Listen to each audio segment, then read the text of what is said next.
Power plant ইঞ্জিনিয়ারিংয়ে আমরা first পড়েছিলাম কি, thermal power plant. Thermal power প্ল্যান্টে আমরা যা দেখেছিলাম প্রসেস, পুরো প্রসেস এখানে দেখব।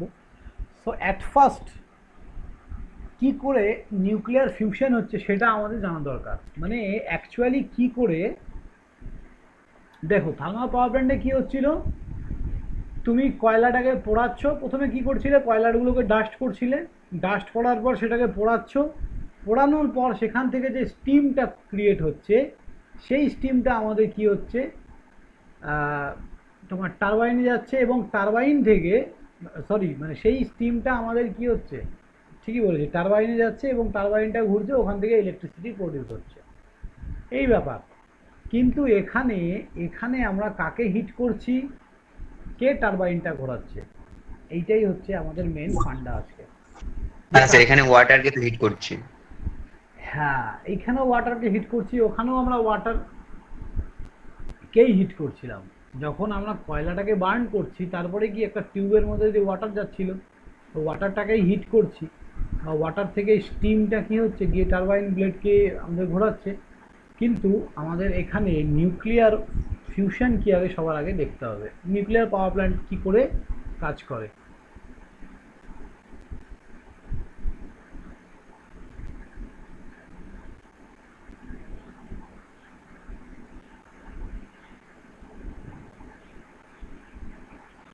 সে কয়লাটা আমরা ইউজ করি আগুন ধরার জন্য, কয়লার জায়গায় যদি আমরা ওখানে পেট্রোল বা ডিজেল বা কেরাসিন হ্যাঁ ইউজ হ্যাঁ, করতাম তাহলে কি তৈরি হতো? আছে তো, আছে আছে আছে আছে। আমাদের ক্রুড অয়েল যেটাকে বলা হয়, কাঁচা তেল, ক্রুড অয়েলের পাওয়ার প্ল্যান্ট আছে। হ্যাঁ, তাহলে স্যার ওয়েল ইউজ করলে আমাদের জায়গাটা কম লাগতো, কয়লাটা রাখার জন্য প্রচুর না পরিমাণে জায়গা না, লাগছে। কয়েল এবার সব কিছু তো লিমিটেড, আনলিমিটেড তো কিছু নয়, সেটা বুঝতে হবে তো তোমাকে। তেল ফুরিয়ে গেলে তখন কি করবে, তেলটা তো আমাদের অন্য কাজেও লাগে, কিন্তু কয়লা দিয়ে কি তুমি গাড়ি চালাতে পারবে? না স্যার। হ্যাঁ, তো এবার ওটা তো লিমিটেড জিনিস, তো ওগুলোকে তো বেশি করে কাজে লাগাবো না আমরা ওই জন্য। ঠিক আছে, সবই তো লিমিটেড না, আমরা চাইছি ওই জন্য তো কয়লাটাকে ডাস্ট কেন করি, যাতে পুরো কয়লাটা মানে একদম বার্ন করা যায় পুরোটা। স্যার ওখানে কারেন্টের মাধ্যমে মানে জলটাকে হিট করা যেত না? কি লাভ তাতে করে? তাতে স্যার আমার কয়লা লাগতো না, কারেন্ট তো স্যার খরচা কম পড়তো। ধ্যাৎ, আমি সেদিন কি বললাম তোমাদের তাহলে, দেখো বলেছিলাম না যে টারবাইন ব্লেডে ইনপুট আর আউটপুটের মধ্যে এফিসিয়েন্সি কত কমে যায়, মানে ইনপুট থেকে আউটপুট মাত্র 35% এফিসিয়েন্সি পাই আমরা। তার মানে তুমি টারবাইন ব্লেডটাকে ইলেকট্রিসিটি দিয়েই ঘোরাচ্ছ আউটপুটে, তার মানে এখানে যদি তোমার 100 অ্যাম্পিয়ার ইলেকট্রিসিটি বার্ন হয়, সরি 100 ওয়াট, 100 ওয়াট পাওয়ার যদি তোমার লাগে, তুমি আউটপুটে পাচ্ছ 35 ওয়াট। এবার বলো, ভালো হবে? না স্যার, না। হ্যাঁ, তাহলে প্রত্যেকটা পয়েন্ট দেখতে হবে তো আমাকে, বোঝা গেল ব্যাপারটা? হ্যাঁ স্যার, হ্যাঁ। চলো, তো নিউক্লিয়ার পাওয়ার প্ল্যান্ট, নিউক্লিয়ার ফিউশনটা আগে কি।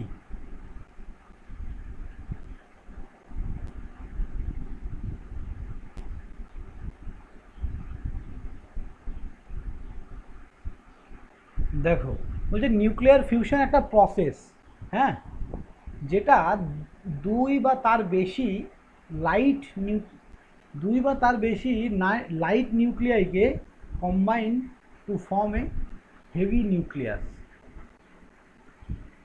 Along with simultaneous release of large force. তার মানে কি বলতে চেয়েছে, দেখো এটা একটা নিউক্লিয়াই, এটা একটা নিউক্লিয়াই হাইড্রোজেন। এবার এদেরকে যদি আমরা একটা লার্জ ফোর্স দিয়ে কি করি, একটা নিউক্লিয়াইতে পরিণত করি, ঠিক আছে, এটা এটা H2-তে পরিণত করি,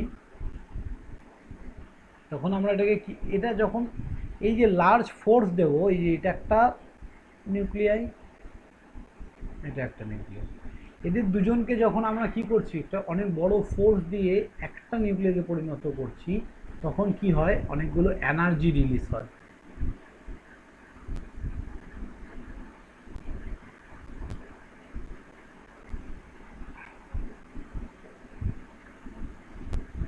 0.42 মেগা ইলেকট্রিক ভোল্ট। তাহলে বুঝতে পারছো এতটা এনার্জি রিলিজ করে। তার মানে কি হচ্ছে, আমি কি বললাম ভালো করে বুঝবে আরেকবার। হ্যাঁ, ধরো এটা একটা পজিটিভ চার্জ, এটা একটা পজিটিভ মানে প্রোটন, এই একটা প্রোটন, এই একটা প্রোটন। আমরা দুটো সমমেরু পরস্পরকে কি করে, বলো বলো ঝটপট। সমমেরু পরস্পরকে কি করবে, বিকর্ষণ করে, রিপালশন। রিপালশন করবে, এক্স্যাক্টলি। তার মানে এইটা পজিটিভ, এটা পজিটিভ, এদেরকে যখন আমরা কাছাকাছি আনার চেষ্টা করব, এদের মধ্যে কি ক্রিয়েট হবে, রিপালসিভ ফোর্স, রাইট, বা রিপালশন হবে। ওকে, কিন্তু এই যে এদের দুজনকে যখন কাছাকাছি আনতে চাইবো, তার জন্য কি দরকার, আমাদের হিউজ অ্যামাউন্ট অফ ফোর্স দরকার। হিউজ অ্যামাউন্ট অফ ফোর্স দরকার যখন দুটো পজিটিভকে আমরা কাছাকাছি আনতে চাইবো, তখন হিউজ অ্যামাউন্ট অফ ফোর্স দরকার। তো এই যে তারপর তখন আমরা কি করি, এই জন্য একটাকে দাঁড় করিয়ে রাখি, একটাকে দাঁড় করিয়ে রাখি, এটাকে কি করি, হিউজ অ্যামাউন্ট অফ ফোর্স দিয়ে এর কাছে আনার চেষ্টা করি। যখন এর কাছে আনার চেষ্টা করি তখন কি হয়, একটা সার্টেন ডিস্টেন্স ক্রস করার পর এরা কি হয়, নিজে নিজেই অ্যাট্রাক্ট করে নেয়, নিজে নিজেই অ্যাট্রাক্ট করে নেয়। তো এখান থেকে আমাদের কি করতে হয়, হিউজ অ্যামাউন্ট অফ ফোর্স দিতে হয়। এখানে হিউজ অ্যামাউন্ট অফ ফোর্স তোমাকে দিতে হবে, ঠিক আছে, এখানে তোমাকে হিউজ অ্যামাউন্ট অফ ফোর্স দিতে হবে, তারপরে অ্যাট্রাক্ট করবে। এই যে ফোর্স দেওয়ার পরে, ফোর্স দেওয়ার পরে যে এনার্জিটা রিলিজ করে, this is called nuclear energy, this is called nuclear energy. কি বললাম, এই একটা প্রোটনকে তুমি যখন আরেকটা প্রোটনের গায়ে ঠেলে দিচ্ছ, তুমি একটা প্রোটনকে যখন আরেকটা প্রোটনের গায়ে ঠেলে দিচ্ছ, তার জন্য এখানে একটা এনার্জি রিলিজ করে। এটা অ্যাকচুয়ালি কী হয়, রিপালসিভ ফোর্স তৈরি করে, তার জন্য একটা এনার্জি রিলিজ করে। This is called nuclear energy. ঠিক আছে, বলো এইটুকু বুঝতে পারলে? হ্যাঁ স্যার, বুঝতে পেরেছি। হ্যাঁ, এখানে যদি আমরা এটা ডেফিনেশনটা লিখি, প্রথমে প্রথমে যদি আমরা ডেফিনেশনটা লিখতে চাই যে নিউক্লিয়ার ফিউশন কি, এই ফিউশনের, nuclear fusion is a process, এভাবে লিখবে, nuclear fusion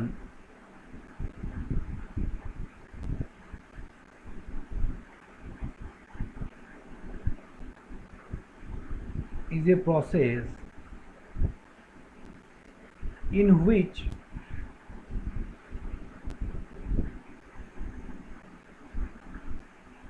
two or more lighter nuclear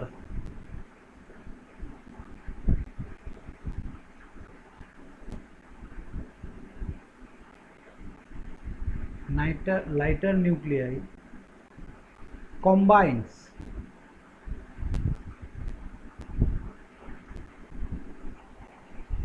to form a heavy nuclei.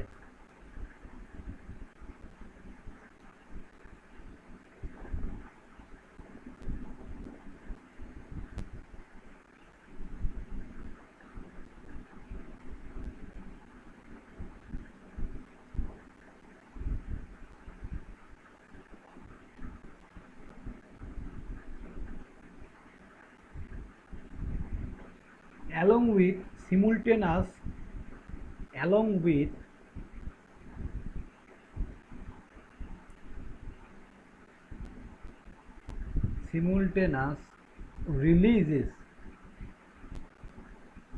release of large amount of energy, release of large amount of energy। তাহলে বোঝা গেল কি বলেছি, যখন আমার দুটো নিউক্লিয়াইকে পাশাপাশি রেখে কি করছি, একটা light nuclei combine to for a heavy nuclei along with simultaneous release of large amount of energy. তার মানে এই দুটোকে আমরা যখন কি করছি, কাছে আনার চেষ্টা করছি, এরা খুবই লাইট ওয়েট, হাইড্রোজেন একদম হালকা, কাছে আনার চেষ্টা করছি এবং একটা নিউক্লিয়াসে পরিণত করার চেষ্টা করছি, তখন এখানে কি তৈরি হচ্ছে? এখানে একটা প্রোটন আর একটা নিউট্রন তৈরি হচ্ছে। এখানে একটা কি তৈরি হচ্ছে? Proton and neutron. ওকে, এবার প্রোটন আর নিউট্রন বলতে নিউট্রন কি প্রোটন কি বলো তো, আমাকে বলতে পারবে?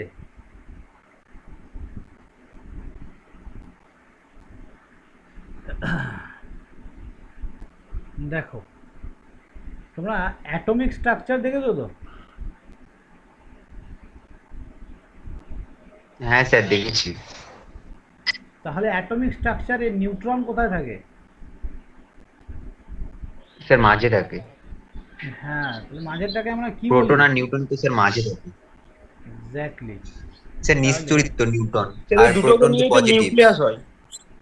কি বলছো? হ্যাঁ, এক্স্যাক্টলি। তার মানে ভেতরে আমাদের থাকে কিছু পজিটিভ চার্জ আর কিছু ফাঁকা, মানে যেগুলোর কোনো পোলারিটি নেই, রাইট? যেগুলোর কোনো পোলারিটি নেই। আর ইলেকট্রন এইভাবে বাইরে থাকে, এবার এর কক্ষপথ থাকে, সরি ফার্স্ট কক্ষপথে দুটোর বেশি হয় না, দুটো থাকে। হ্যাঁ স্যার দুটো।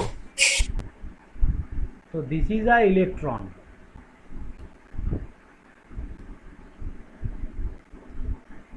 আর এখানে ইলেকট্রন মানেই হচ্ছে নেগেটিভ চার্জ, প্রোটন মানে হচ্ছে পজিটিভ চার্জ, আর এই নিউট্রন মানে কি? নিউট্রাল, যেটা কোনো চার্জেস হয় না। বোঝা গেল? নিউট্রন মানে নিউট্রাল। তাহলে এইখানে এই যে দুটো হাইড্রোজেন মিলে একটা H2 ক্রিয়েট করছে, আর এখানে কি হচ্ছে? একটা তার সাথে নিউট্রন পাচ্ছি। এই নিউট্রনটাই কিন্তু আমাদের কাজের জিনিস। ওকে, তার মানে কি হচ্ছে? আমরা দুটোকে একসাথে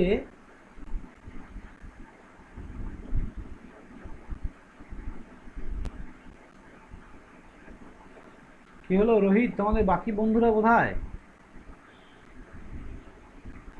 কেউ নেই আজকে?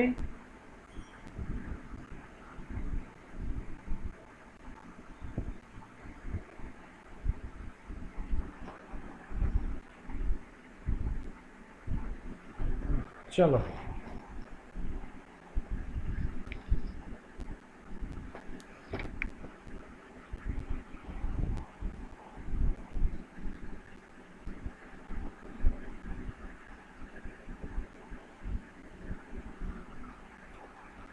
তাহলে আমরা যদি এটাকে একটু ভালো করে বুঝতে চাই, তাহলে কি হচ্ছে দেখো।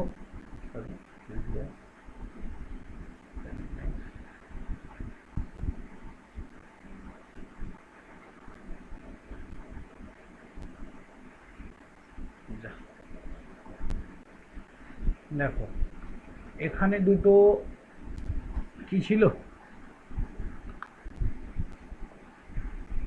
এইচ ছিল। এই দুটোকে যখন আমরা, তার মানে দুটো পজিটিভ চার্জ, এই দুটোকে যখন আমরা ফোর্স, যে কোনো একটাকে ফোর্স দিচ্ছি, আমরা দুটোকে দেই না, ঠিক আছে? একটাকে রেখে আরেকটাকে ফোর্স ক্রিয়েট করি। যখন ফোর্স দিচ্ছি তখন অ্যাকচুয়ালি এরা কি করছে? রিপালশন করছে, রিপালসিভ ফোর্স ক্রিয়েট করছে। ওটাকে বলা হয় ইলেকট্রোস্ট্যাটিক্স ফোর্স। এটাকে কি বলা হয়? Electrostatic force.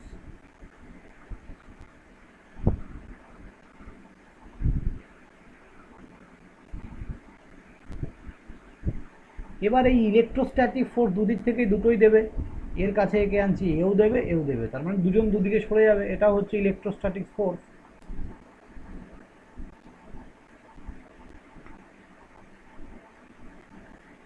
এবার এই ইলেকট্রোস্ট্যাটিক ফোর্সের জন্য এরা সরে যাচ্ছে, মানে কাছাকাছি আসছে না। কিন্তু আমি যখন forcefully huge amount of force এখানে দিচ্ছি, তাহলে অ্যাকচুয়ালি কি হচ্ছে? কিছু অ্যামাউন্ট অফ এনার্জি এখান থেকে রিলিজ হচ্ছে, কিছু অ্যামাউন্ট অফ এনার্জি রিলিজ হচ্ছে। সেই যে এনার্জি, এটাকেই আমরা কি বলি? Nuclear energy. বোঝা গেল? এই যে কিছু অ্যামাউন্ট অফ এনার্জি রিলিজ হচ্ছে, তার মানে এই দুটো কি হবে? কম্বাইন হওয়ার আগের মুহূর্তে যে কিছু অ্যামাউন্ট অফ এনার্জি রিলিজ হচ্ছে, সেটাকেই আমরা বলি নিউক্লিয়ার ফোর্স বা নিউক্লিয়ার এনার্জি।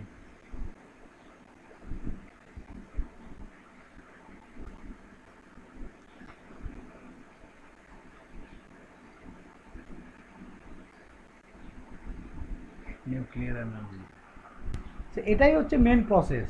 এবার কি হয়, আমরা যখন এই দুটোকে অনেক ফোর্স দিয়ে এবার এটা জয়েন করে যায়, যখন যুক্ত হয়ে যায়, তখনই তখনই নিউক্লিয়ার এনার্জি তো রিলিজ হয়ে গেল। এবার এইবার এটা কি, এই প্রসেসটা তুমি যদি একবার করতে পারো, তারপরে এটা চেন রিয়াকশনের মতো চলতেই থাকবে, চলতেই থাকবে, চলতেই থাকবে। তাহলে কি করে চলে সব কিছু বলছে। তাহলে এখানে আমরা একটু লিখবো এই জায়গাটা, we have to bring one nuclear from infinite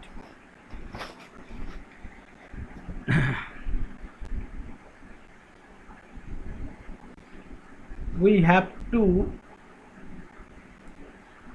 bring one nucleus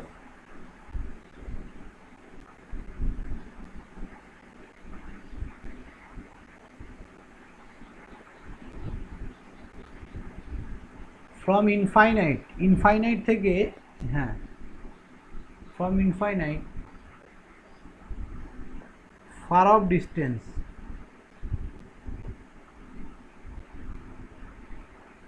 far off distance, এটাকে বলেছে যে ইনফাইনাইট থেকে আমরা যখন জিরোতে আনছি। Okay, by doing external work,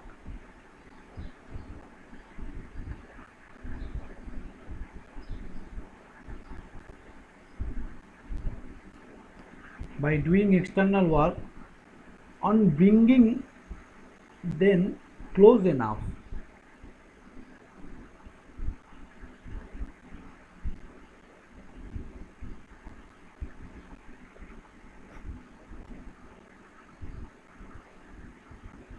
তার মানে বলতে চেয়েছে যে এটাকে তোমার জয়েন করার দরকার নেই, তুমি একদম কাছাকাছি আনো।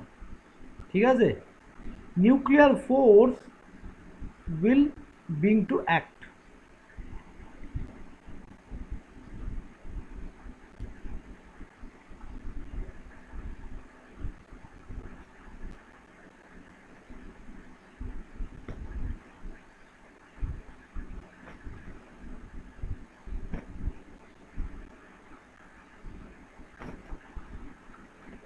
তারপরে কি বলেছে? Nuclear force it attractive in nature. তাহলে কি বললাম? আমাকে এটাকে বোঝাও কি বললাম তাহলে।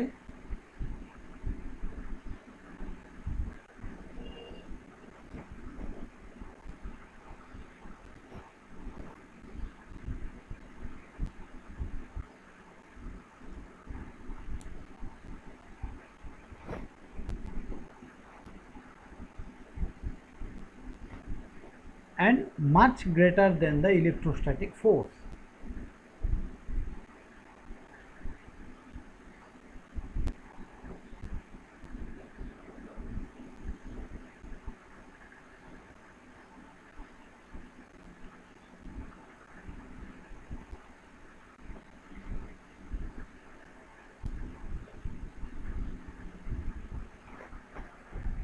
বলো, এটা মানেটা কেউ বুঝিয়ে বলো ঝটপট।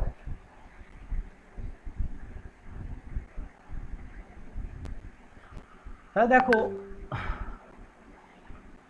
we have to bring one nuclear from infinite distance, far away from distance, মানে আমি যখন ইনফাইনাইট থেকে জিরোতে আনছি, by doing external work on bring them close enough nuclear force being to act.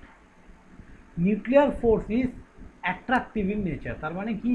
কিছুই না, এই যে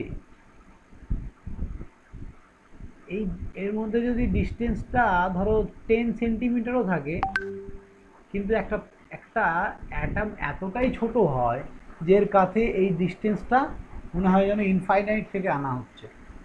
কি বললাম? যদি যদি এটা 10 সেন্টিমিটার ডিস্টেন্স থেকেও আনা হয় না, এই জিনিসটা এতটাই ছোট, এর কাছে মনে হয় যে একে অসীম দূরত্ব থেকে আনা হয়েছে। তাহলে অসীম দূরত্ব থেকে কোনো একটা মানে নিউট্রনকে, মানে নিউক্লিয়াসকে যদি আমরা কোথায় নিয়ে আসি, আরেকটা নিউক্লিয়াসের কাছে, তাহলে তাহলে কি হবে, যে নিউক্লিয়ার ফোর্সটা ক্রিয়েট করবে সেটা কি হবে এই ইলেকট্রোস্ট্যাটিক ফোর্সের থেকে অনেক বেশি। তার মানে এই যে আমি যদি কোনোভাবে ইলেকট্রোস্ট্যাটিক ফোর্সটাকে কাটিয়ে এটাকে এর কাছে নিয়ে আসতে পারি, তাহলে এখান থেকে যে নিউক্লিয়ার ফোর্সটা ক্রিয়েট হবে সেটা কি হবে ইলেকট্রোস্ট্যাটিক ফোর্সের থেকে অনেক বেশি ফোর্স। দ্যাটস ওয়াই কী করবে এরা আফটার সার্টেন টাইম অ্যাটাচ করে যাবে। তার মানে তোমার কাজ হচ্ছে তুমি কিছুটা সামনে নিয়ে যাও, তারপরে বাকিটা ও অ্যাটাচ করে নেবে। দুটো সমমেরু চুম্বককে দেখবে পাশে আনতে অনেক কষ্ট হয় না? হ্যাঁ স্যার। হ্যাঁ স্যার। তো সেই রকমই ব্যাপার। তাহলে কি হচ্ছে মনে রাখবে, দুটো পজিটিভ চার্জকে আমরা যখন পাশাপাশি আনছি, এদের মধ্যে ইলেকট্রোস্ট্যাটিক ফোর্সের জন্য আমাকে এখানে এদেরকে অনেক কাছাকাছি আনতে প্রচুর ফোর্স দিতে হবে। এবার আমাকে যে ফোর্সটা দিতে হবে, এবার এই যদি কোনো কারণে আমি এর কাছে একে নিয়ে আসতে পারি, মানে কাছাকাছি পুরোপুরি লাগানোর দরকার নেই, জাস্ট কাছাকাছি যদি নিয়ে আসতে পারি, তাহলে সেখান থেকে কি হবে, নিউক্লিয়ার ফোর্স বা নিউক্লিয়ার এনার্জি রিলিজ করবে। সেই নিউক্লিয়ার এনার্জি বা নিউক্লিয়ার ফোর্স যেটা, সেই ফোর্সটা কিন্তু ইলেকট্রোস্ট্যাটিক ফোর্সের থেকে অনেক বেশি। সেই due to this force nuclear ফোর্সের জন্য এরা দুজন কি হয়ে যাবে, জয়েন করে যাবে। তো এটাকেই আমরা বলবো নিউক্লিয়ার ফিউশন। বলো, কে এখনো বোঝনি? বুঝেছো?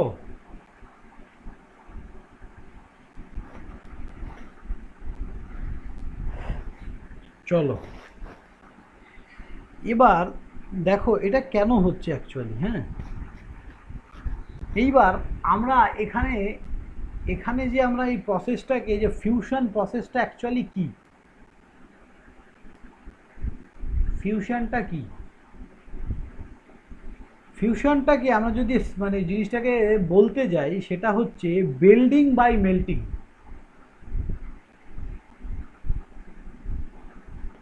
Welding by melting. বেল্ডিং মানে কি জানো, মানে কম্বিনেশন। বিল্ডিংয়ের আরেকটা সেম মিনিং আমরা বলতে পারি কম্বিনেশন বাই মেল্টিং। তার মানে কোনো একটা জিনিসকে মেল্ট করার পরে কম্বাইন করা, দিস ইজ কল ফিউশন। কি বললাম, দুটো লোহার দণ্ড আছে, এদের দুজনকে গলিয়ে এক জায়গায় রেখে দিলে জয়েন নিয়ে যাবে, জয়েন করে নেবে না? তার মানে আমি এটাকে কি করলাম, আগে মেল্ট করলাম, মেল্ট করা মানে কি গলানো, গলিয়ে এটাকে কম্বিনেশন করলাম।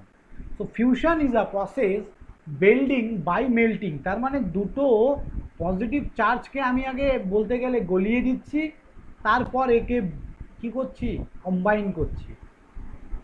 কথাটা কি বোঝা গেল কি বললাম?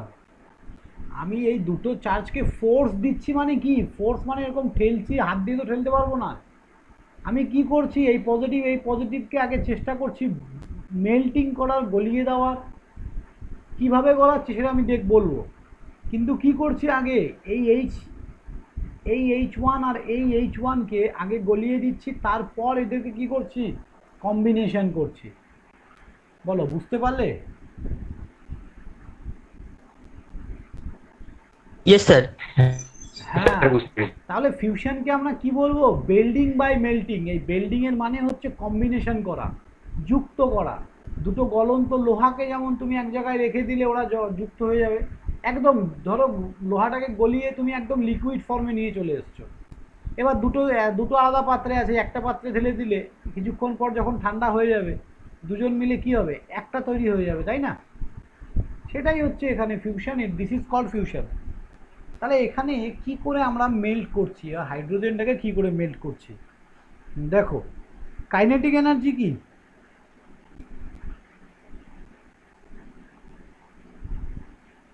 বলো বলো।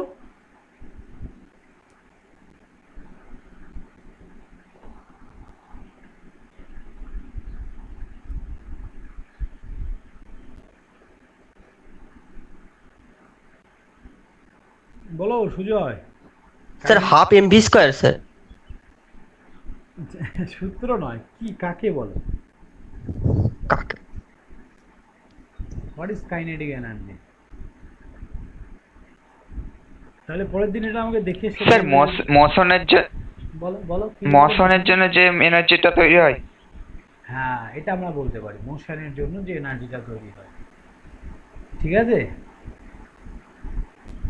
দেখো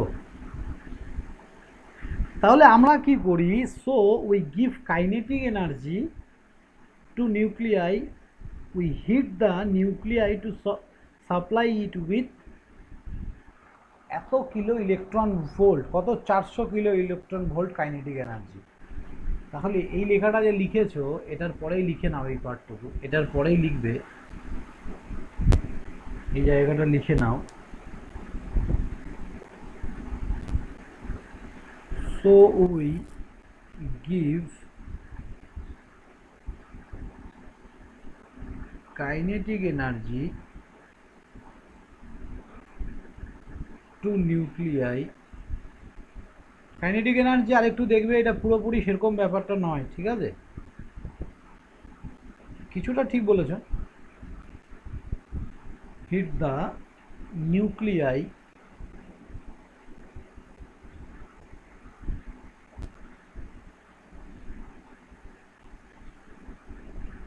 to supply it with 400 kilo electron volt kinetic energy।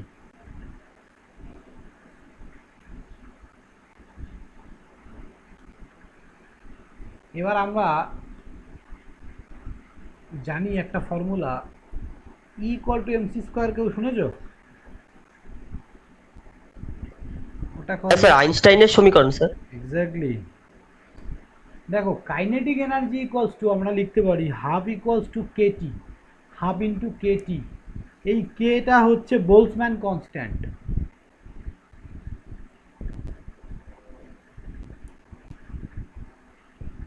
Boltzmann constant. তাহলে এই টিটা হচ্ছে টেম্পারেচার।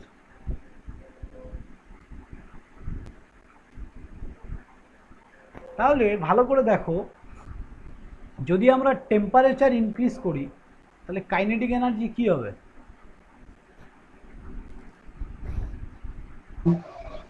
ইনক্রিজ করবে। তাহলে কাইনেটিক এনার্জিটা ইয়ে কি বললো, যে মুভমেন্টের জন্য যে এনার্জি, রাইট? তার মানে টেম্পারেচার ইনক্রিজ করলেই কি হবে, এটা এইদিকে মুভ করতে শুরু করবে। কি বললাম বুঝতে পারলে? টেম্পারেচার যখনই আমি ইনক্রিজ করব তখন এই প্রোটনটা এইদিকে মুভ করতে শুরু করবে আরেকটা প্রোটনের দিকে। তাহলে এই প্রোটনটা কতটা মুভ করবে বা কতটা টেম্পারেচার দরকার?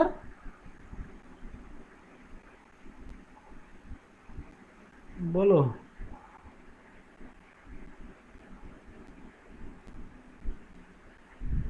কতটা টেম্পারেচার দরকার? এই টেম্পারেচারটা আমাদের দরকার হচ্ছে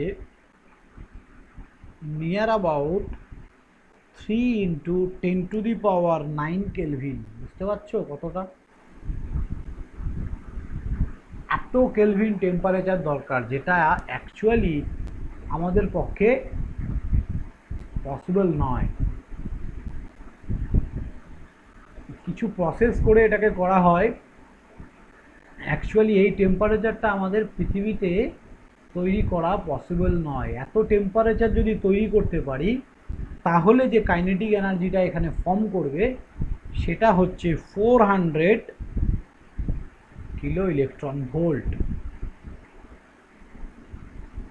ওকে,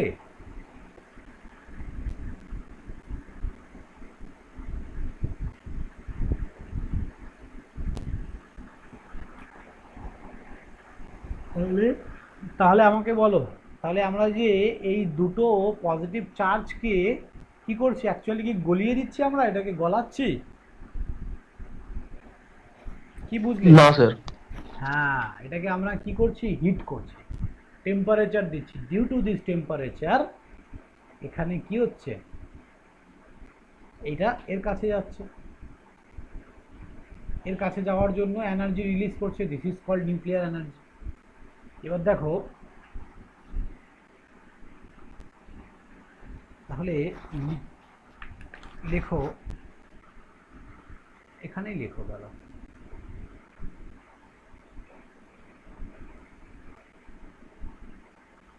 এখানে লেখো at such high temperature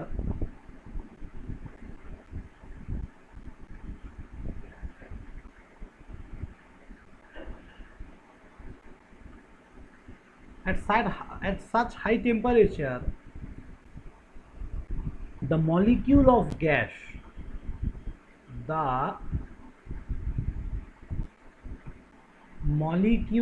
gas গ্যাসের মলিকিউল কি হচ্ছে, ব্রেকস। এটা লেখানো দরকার ছিল তাই লিখিয়ে দিলাম, কারণ লিখিয়ে বোঝালে জিনিসটা ভালো বুঝতে পারবে। ইনটু অ্যাটমস, কি বলেছে, at such high temperature the molecule of gas, গ্যাসের এক একটা মলিকিউল ব্রেকস ইনটু অ্যাটমসে ব্রেকস হচ্ছে। ওকে, দ্য অ্যাটমস আর, তাহলে কি হচ্ছে, দ্য অ্যাটমস আর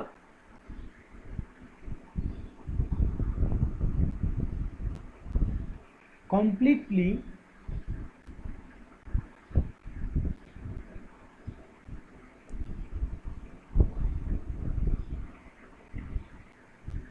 অ্যাটমগুলো কি হচ্ছে বলো,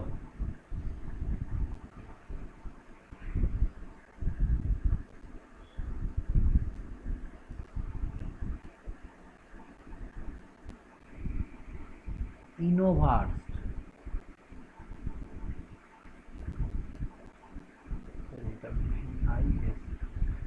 ইনোভার্স। বেয়ার নিউক্লিয়ার মানে কি জানো, বেয়ার মানে হচ্ছে উলঙ্গ। এই ইংলিশ জানতে হবে কিন্তু, নাহলে পরীক্ষায় লিখতে পারবে না। Bare nuclei with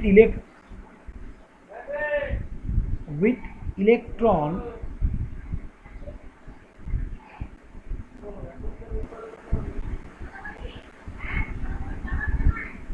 cloud around them, electron cloud around them are obtained। বুঝিয়ে দিচ্ছি দাঁড়াও। This state is called plasma state. This state is called plasma state. Plasma state কাকে বলে কেউ জানো?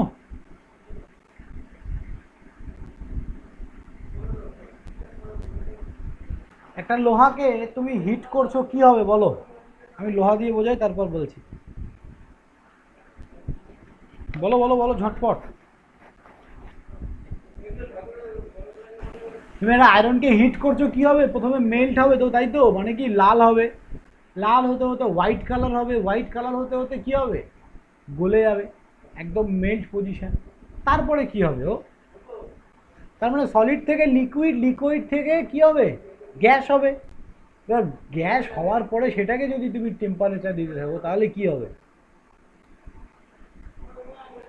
তারপরে যে স্টেটটা তৈরি হবে, this is call plasma state.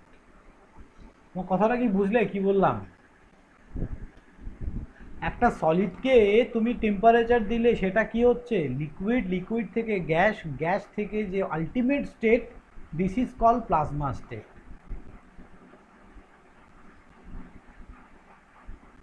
তাহলে কি হচ্ছে, at such high temperature the molecule of gas breaks into atoms, অ্যাটমসে ব্রেকস হচ্ছে। ওকে, আর bare nuclei with electron cloud around them are obtain, this state is called plasma state. তার মানেটা দেখো, বুঝিয়ে দিচ্ছি। ইলেকট্রনগুলো কি করে থাকে, আমাদের ইলেকট্রনগুলো কি করে থাকে বুঝবে। হ্যাঁ,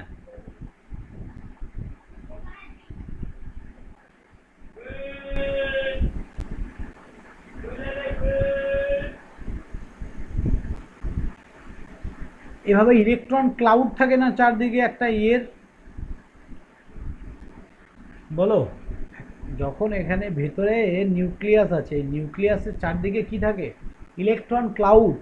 অ্যাকচুয়ালি এটা হচ্ছে আপবাউন্ড প্রিন্সিপাল। এই দেখো, রাদারফোর্ড মডেল কি বলেছিল? যেরকম কক্ষপথ থাকে, রাইট? তো সবাই চুপচাপ কেন?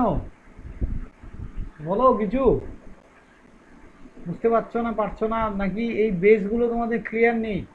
রাদারফোর্ড মডেল, তারপরে কি আর কি কি ছিল? অ্যাটমিক স্ট্রাকচার যেটাকে বলি আমরা। সো অ্যাটমিক স্ট্রাকচারে কি হয় বলছে, মাঝখানে নিউক্লিয়াস থাকে, চারদিকে কক্ষপথ থাকে, এবং সেই কক্ষপথে ইলেকট্রনগুলো এভাবে ঘুরছে। কিন্তু আব্বাও এসে বলল যে না, এখানে কি থাকে? এখানে থাকে চারদিকে ইলেকট্রন ক্লাউড। ইলেকট্রন ক্লাউড, ক্লাউডগুলো কেমন দেখতে? বেলুনের মতো থাকে, 3D। বলো, বাকি আনসার করো, ঠিক তো?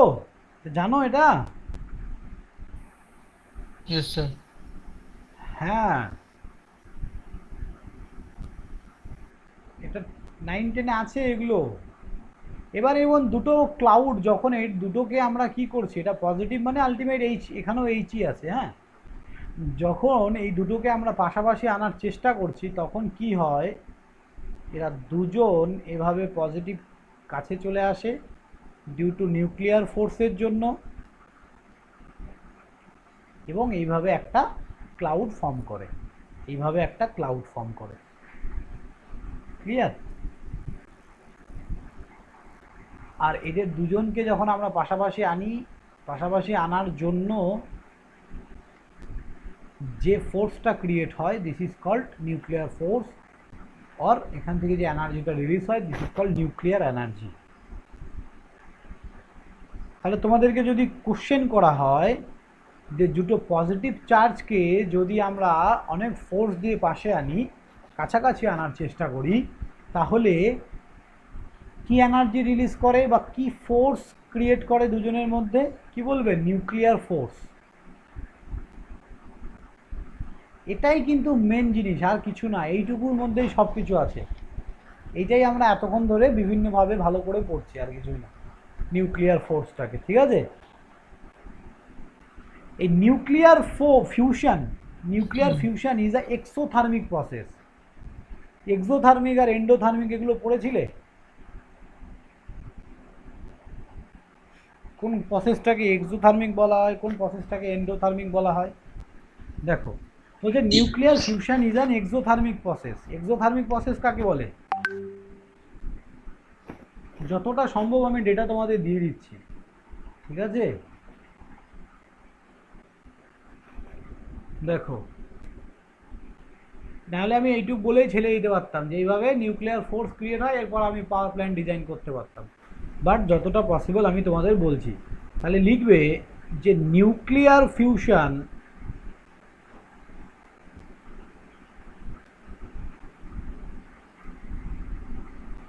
is exothermic process.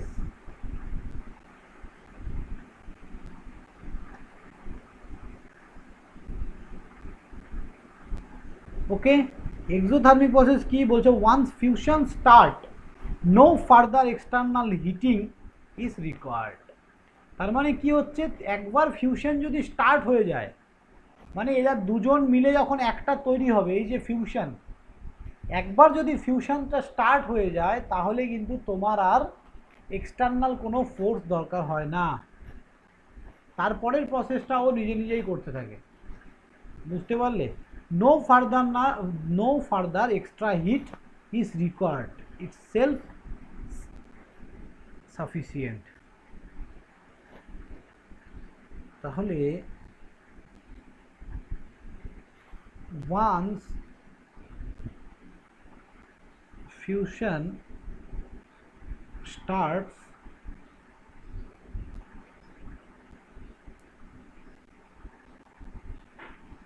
no further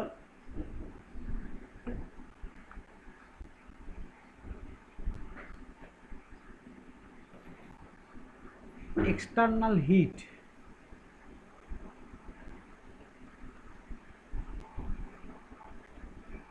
is required.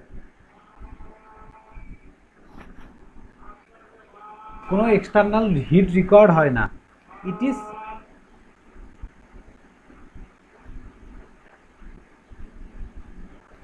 Self sufficient.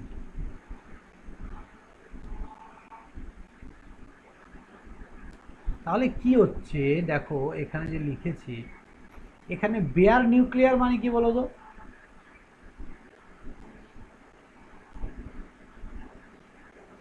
Bear nuclear মানে তুমি যখন এটা তো পুরোটা একটা নিউক্লিয়াই, এই পুরোটা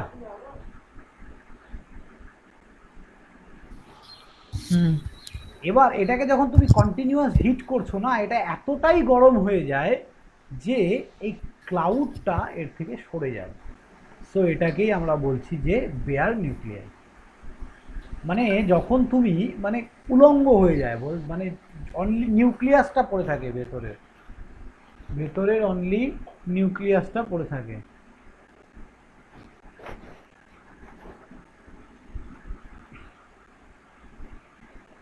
বোঝা গেল? ভেতরের এই পোর্শনটা পড়ে থাকে, এটাই হচ্ছে প্রসেস।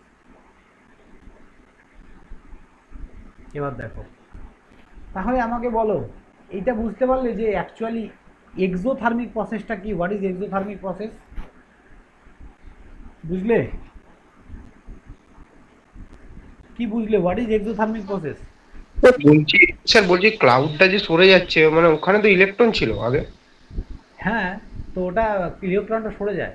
ইলেকট্রন অ্যাকচুয়ালি এখানে থাকে না, এটা তুমি আচ্ছা, আচ্ছা। শুধু প্রোটন নিয়েছো তাই না? একটা ক্লাউড আচ্ছা। থাকে, ক্লাউডটা সরে গিয়ে অনলি নিউক্লিয়াসটা পড়ে থাকে, দিয়ে ওটা আবার জয়েন্ট হয়ে যায়।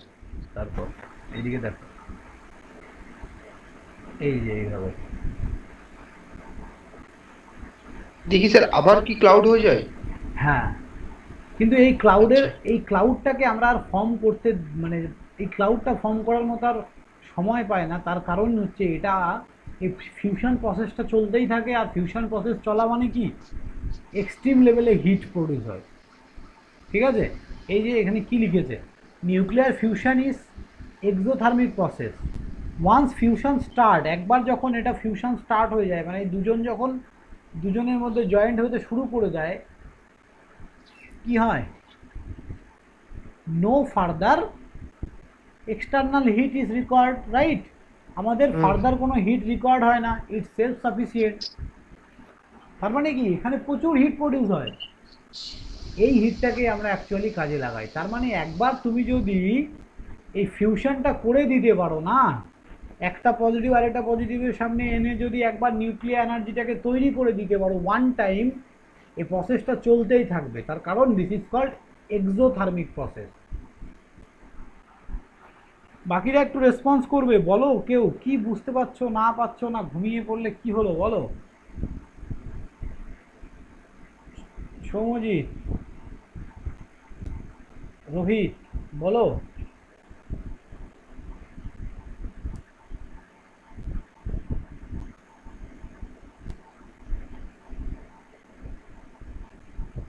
হ্যালো,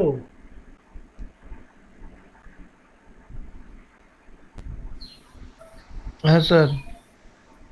হুম, তোমাদের কি কোনো মাইক্রোফোনের প্রবলেম আছে নাকি? আমার বলো বাকিরা। আমির,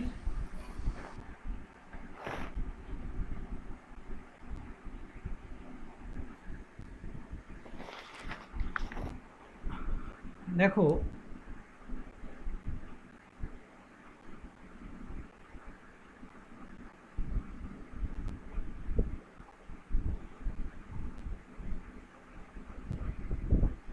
এই দুটো ছোট ছোট নিয়ে তো একটা কি হচ্ছে, বড় তৈরি হচ্ছে, তাই না? এরকম দুটো ছোট ছোট পজিটিভ নিয়ে একটা লার্জ তৈরি হচ্ছে। সো মনে রাখবে এই প্রসেসটাকেই বলা হয় ফিউশন রিয়াকশন। এই প্রসেসটাকেই বলা হয় ফিউশন রিয়াকশন। এদের দুজনের মিলে যা মাস আছে সেটা অনেক বেশি এর মাসের তুলনায়। এর যা মাস, তো এর মাসের তুলনায় এদের দুজন মিলে যা মাস আছে অনেক বেশি।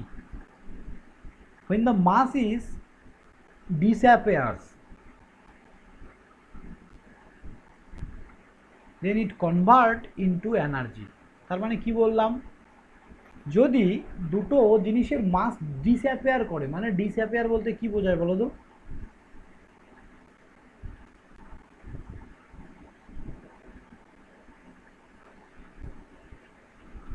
মানে কম্বিনেশন করে, কম্বাইন হয়। ওকে, দুটো মাস যখন কম্বাইন হয়ে একটা মাসে পরিণত হচ্ছে এবং সেটা যদি এই দুজনের তুলনায় কম হয়, মানে আমি যেটা বলতে চাইছি, এক 1 কিলো গলন্ত আয়রন আরেক এখানে 1 কিলো আছে, এখানে 1 কিলো আছে, তাহলে এদের দুজনকে যদি আমরা গলিয়ে এক জায়গায় করি এবং তারপর যে ফরমেশনটা ক্রিয়েট হবে, যেটা হবে সেটার যদি মাস এদের দুজনের থেকে কম হয়, তাহলে কি হয়, সেই মাসটা এনার্জিতে কনভার্ট হয়ে যায়। সেই মাসটা কি হয়, এনার্জিতে কনভার্ট হয়ে যায়। ওকে, তাহলে del of energy equal to del of MC square. এটাই হচ্ছে কার ফর্মুলা বলো?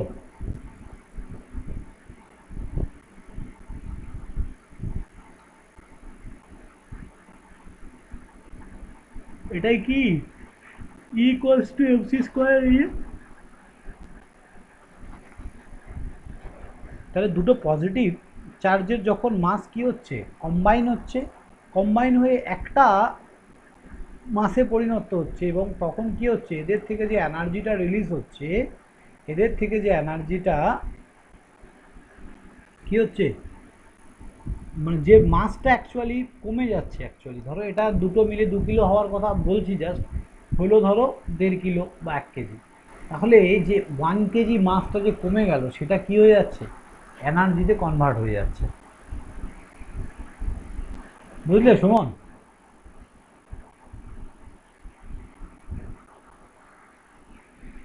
হ্যাঁ স্যার, বুঝে গেছি। হ্যাঁ, হ্যাঁ স্যার। যেখানে বুঝতে পারছো না বলো। দেখো অ্যাকচুয়ালি তোমার হয়তো 12 অনেকে দিয়ে আসোনি, অনেক কিছু তোমাদের কাছে ক্লিয়ার নয়, আমি বুঝতে পারছি, এটা একটা প্রবলেম হচ্ছে হয়তো, তাই না? এখানে কি বেশিরভাগই তোমরা 12 দিয়ে আসোনি, তাই তো? হ্যাঁ স্যার। এটা একটা কিন্তু প্রবলেম বা ড্রব্যাক বলতে পারো তোমাদের, কিছু করার নেই। আমির, হ্যাঁ স্যার। হ্যাঁ বলছি, বুঝতে পারছো? হ্যাঁ স্যার। দেখো তোমরা যদি এইটুকু মনে রাখো জাস্ট, যে দুটো পজিটিভ চার্জ, দুটো হ্যাঁ হ্যাঁ বলো বলো আসলে বলো বলো বলেন স্যার, বলেন।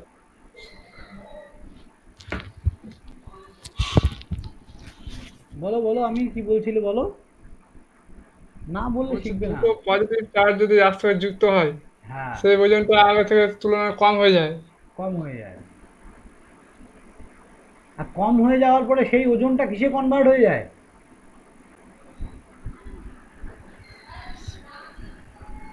এনার্জিতে কনভার্ট এনার্জিতে হয়ে যায়। পরিণত হয়। এনার্জিতে। হ্যাঁ, আমি ইয়ে কোথায়, মুস্তাফিজুর কোথায়? জানি স্যার, মনে হচ্ছে মানে মোবাইল আমাদের লাইন নাই রাত থেকে, মনে হচ্ছে মোবাইলে চার্জ আছে কিনা আবার, ও, মানে সারা রাত লাইন নাই। তোমরা কি কলেজের ওখানেই আছো নাকি এখন বাড়িতে আছো? বাড়িতে স্যার, বাড়ি থেকে। বুঝতে পেরেছি, সব ওকে জায়গায়। হ্যাঁ, ওকে মেসেজ করবো, দেখি জয়েন করতে বলছি।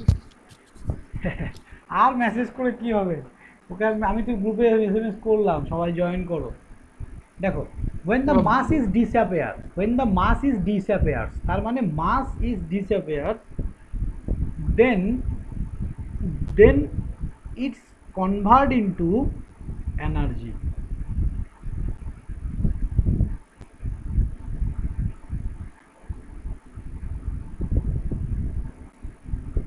convert into energy।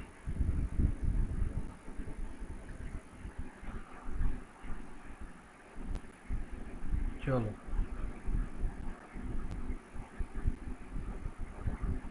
তাহলে কি বললাম যে 10⁹ কেলভিন কিন্তু আমাদের আর্থে অ্যাচিভ করা পসিবল নয়। তার মানে এই দুটোকে এইভাবে আমরা ফিউশন অ্যাকচুয়ালি করা কিন্তু অ্যাকচুয়াল পসিবল নয়। আর যদি করে ফেলি এটাকে আমরা আর কন্ট্রোল করতে পারবো না। তাহলে স্যার কি করে নিউক্লিয়ার বোমা তৈরি হচ্ছে বা নিউক্লিয়ার অ্যাটম তৈরি হচ্ছে? অ্যাকচুয়ালি মনে রাখবে এই যে ফিউশন প্রসেস, এটার জন্য আমরা কি করি, আমরা অন্য একটা প্রসেসকে নেই যেখানে একটা বড় ক্লাউড থাকে, যেখানে একটা কি বড় ক্লাউড থাকে। এই বড় ক্লাউডটাকে আমরা কি করছি, ভেঙে দুটো করি। এটাকে বলা হয় ফিশন। তাহলে ফিউশন কি, দুটো ছোট ছোট যখন বড় একটা ইয়েতে পরিণত হচ্ছে, নিউক্লিয়াতে পরিণত হচ্ছে, দিস ইজ কল্ড ফিউশন। আর যখন একটা বড় নিউক্লিয়াসকে আমরা যখন দুটো ছোট ছোট নিউক্লিয়াসে পরিণত করছি, দেন ইট ইজ কল্ড ফিশন। তাহলে এটা অ্যাকচুয়ালি আমাদের করা হয়, আমরা ফিশনটা করি, ঠিক আছে? এটা করতে পারি না, কারণ এটার জন্য কি দরকার, 10⁹ কেলভিন হিট দরকার। তো এত হিট আমাদের আর্থে প্রডিউস করা পসিবল নয়। ওকে, তার জন্য আমরা প্রসেসটা উল্টো করি। তাহলে উল্টো করলে কি হয়, এখান থেকেও এনার্জি রিলিজ হয়, এখান থেকেও প্রচুর huge amount of energy release হয়। এরকম ভেবো না যে এটা দিয়ে তো বোম। এক্স্যাক্টলি, এটা দিয়েই বোম তৈরি হয়, বোম তৈরি হয়। Fission process, fission. হ্যাঁ স্যার, এটা দিয়ে তো করে। হ্যাঁ, ওকে, এখান থেকেও কি হয়, নিউক্লিয়ার এনার্জি রিলিজ করে।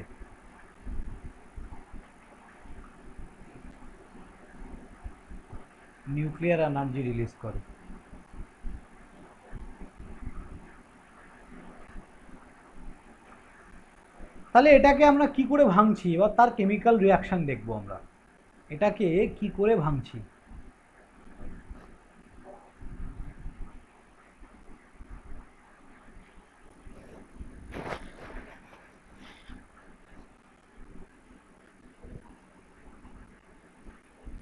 দেখো, তাহলে ফিউশন আর ফিশনের মধ্যে ডিফারেন্স কি বুঝলে?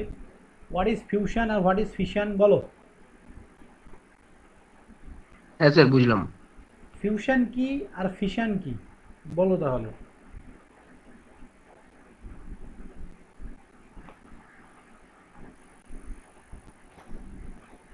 বলবে যখন দুটো স্মল নিউক্লিয়াইকে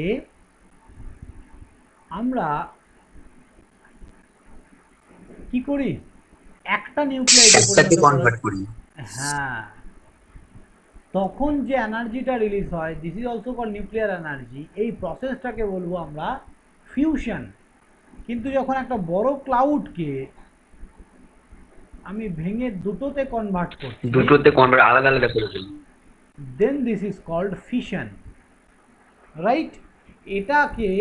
এটার থেকে অনেক বেশি, মানে আমাদের ফিশন প্রসেসটাতে যে এনার্জিটা রিলিজ হয় সেটা ফিউশন প্রসেসের থেকে অনেক কম, কিন্তু আমাদের কাছে ওটা enough, more than enough. Fission প্রসেসে যে এনার্জিটা হয়, এখানে যে এনার্জিটা পাবো আমরা, সেটা ফিউশন প্রসেসের থেকে অনেক কম। কিন্তু আমরা কি করতে পারি, এটাকে কন্ট্রোল করতে পারি। কিন্তু আমরা ফিউশন যখন করাবো এটাকে কন্ট্রোল করতে পারবো না, ঠিক আছে? তাহলে হাইড্রোজেন দিয়ে যেটা দেখালাম, হাইড্রোজেন দিয়ে আমরা যদি ফিশন করাই তাহলে কিন্তু হাইড্রোজেন বোমা ক্রিয়েট করি আমরা, বোম, হাইড্রোজেন বোম।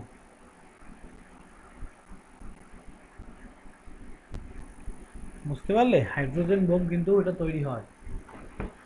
এবার দেখো কেমিক্যাল রিয়াকশন যদি আমরা দেখি,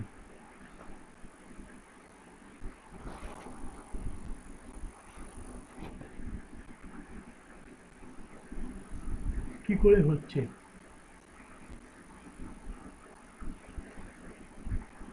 তাহলে কেউ আমাকে বলতে পারবে মেনলি এর কি দরকার, মানে অয়েলটা কি দরকার, বা অয়েল ঠিক না, মানে এখানে মেন ইনগ্রিডিয়েন্টসটা কি? নিউক্লিয়ার ফুয়েলস আমরা কাকে বলবো, নিউক্লিয়ার ফুয়েলস কাকে বলবো?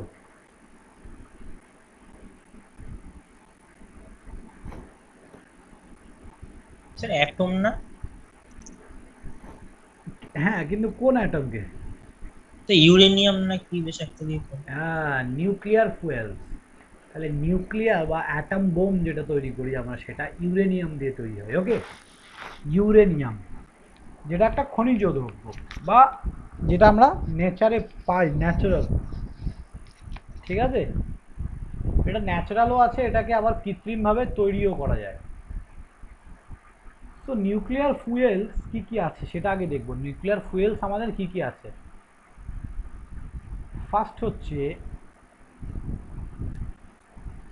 ইউরেনিয়াম 23592। এখানে এন লেখার মানে হচ্ছে এই আইসোটোপটা, ইউরেনিয়ামের এই আইসোটোপটা আমরা কি পাই? নেচারে খুঁজে পাই। ইউরেনিয়ামের অনেকগুলো আইসোটোপ আছে।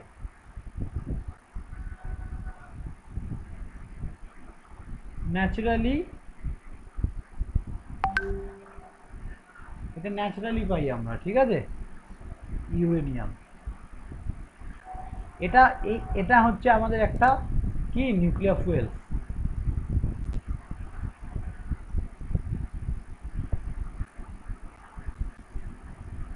ইউরেনিয়াম না, আরেকটা এটা কি বলতো? P4, কেউ নাম জানো?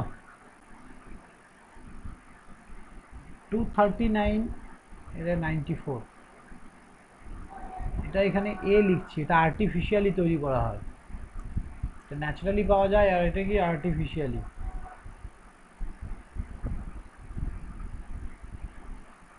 আর্টিফিশিয়াল। এটার নাম হচ্ছে প্ল্যাটিনিয়াম 4।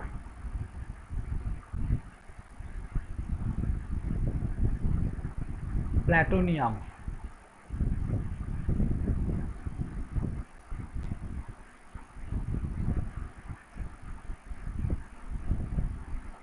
প্ল্যাটোনিয়াম 4।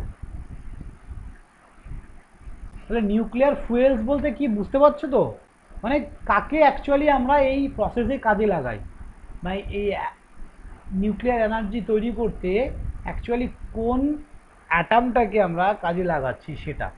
তাহলে কাকে লাগাই কাজে? প্রথমে বললাম ইউরেনিয়ামকে,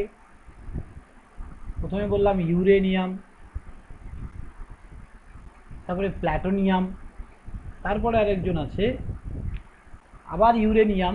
এটা ইউরেনিয়ামের আরেকটা আইসোটোপ 233/92। এটাও আর্টিফিশিয়ালি তৈরি করা হয়।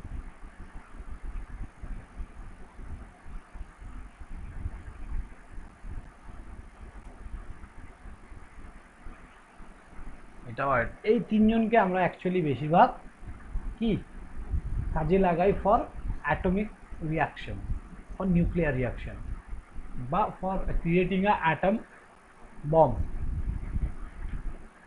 এবার দেখো, ভালো করে মনে রাখবে, এই যে আমরা যে প্রসেসটা বললাম না, ফিউশন বা ফিশন, এটা কিন্তু দুরকম। এই যে ফিউশন বা ফিশন, এর দুরকম কাজ।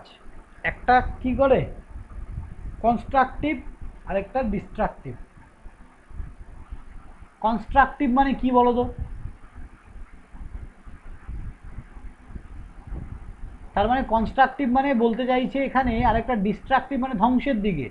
তার মানে এর দুরকম হতে পারে, এটাকে আমরা দুরকম ভাবে কাজে লাগাই। কনস্ট্রাকটিভ মানে ভালো কাজে, মানে কনস্ট্রাকশনের কাজে, কনস্ট্রাকশন বলতে পাওয়ার জেনারেশনের কাজে।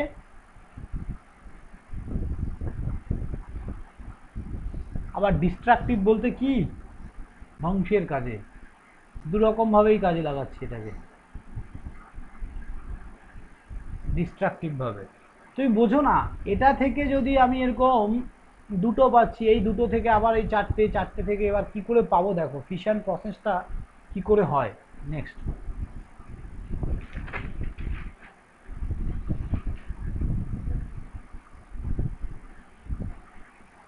তার আগে একটু আমরা এই জিনিসগুলো কোথা থেকে পাই বলে নিচ্ছি। ইউরেনিয়াম বা এই যে এটা পাওয়া হয় হচ্ছে পিচ ব্লেন্ড থেকে। পিচ ব্লেন্ড বলে একটা আকরিক খনিজ দ্রব্য। হ্যাঁ,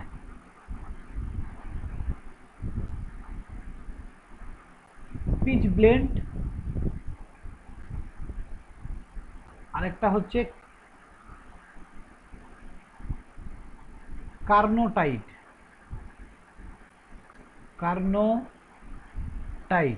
পিচ ব্লেন্ড আর কার্নোটাইট থেকে পাওয়া যায়। এটা আমাদের ইন্ডিয়ার বিহারে পাওয়া যায়, ঠিক আছে। পার ডে এটা 100 টনস করে খনন করা হচ্ছে এখনো, 100 টনস। তারপরে থোরিয়াম, TH মানে হচ্ছে থোরিয়াম।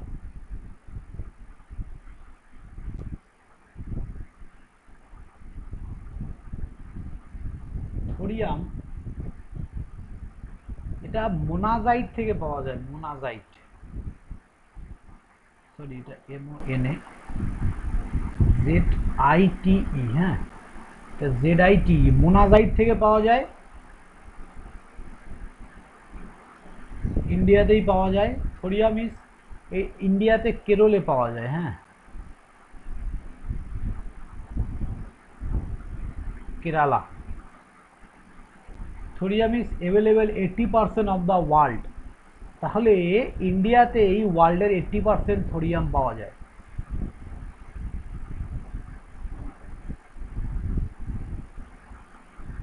এইট্টি পার্সেন্ট থোরিয়াম কোথায় পাওয়া যায়? ইন্ডিয়াতেই পাওয়া যায়। ওয়ার্ল্ডের, গোটা ওয়ার্ল্ডে যত পাওয়া যাচ্ছে তার 80% ইন্ডিয়াতেই পাওয়া যায় থোরিয়াম। থোরিয়ামও একটা আমাদের ইয়ে কিন্তু, হ্যাঁ মানে ফুয়েল, কিন্তু আমরা এটাকে অতটা ইউজ করি না।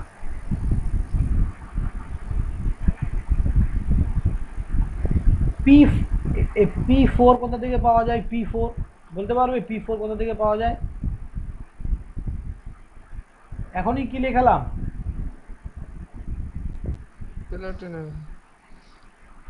ফ্রম ইউরেনিয়াম থেকে। এটা আর্টিফিশিয়াল বললাম না এখনই P4টা, দেখো আগের পেজে।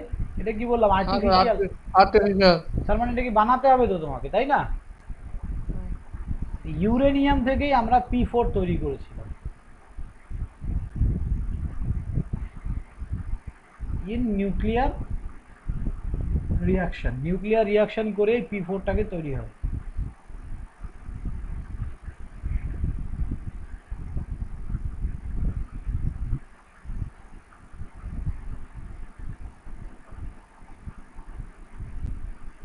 From uranium in nuclear reaction.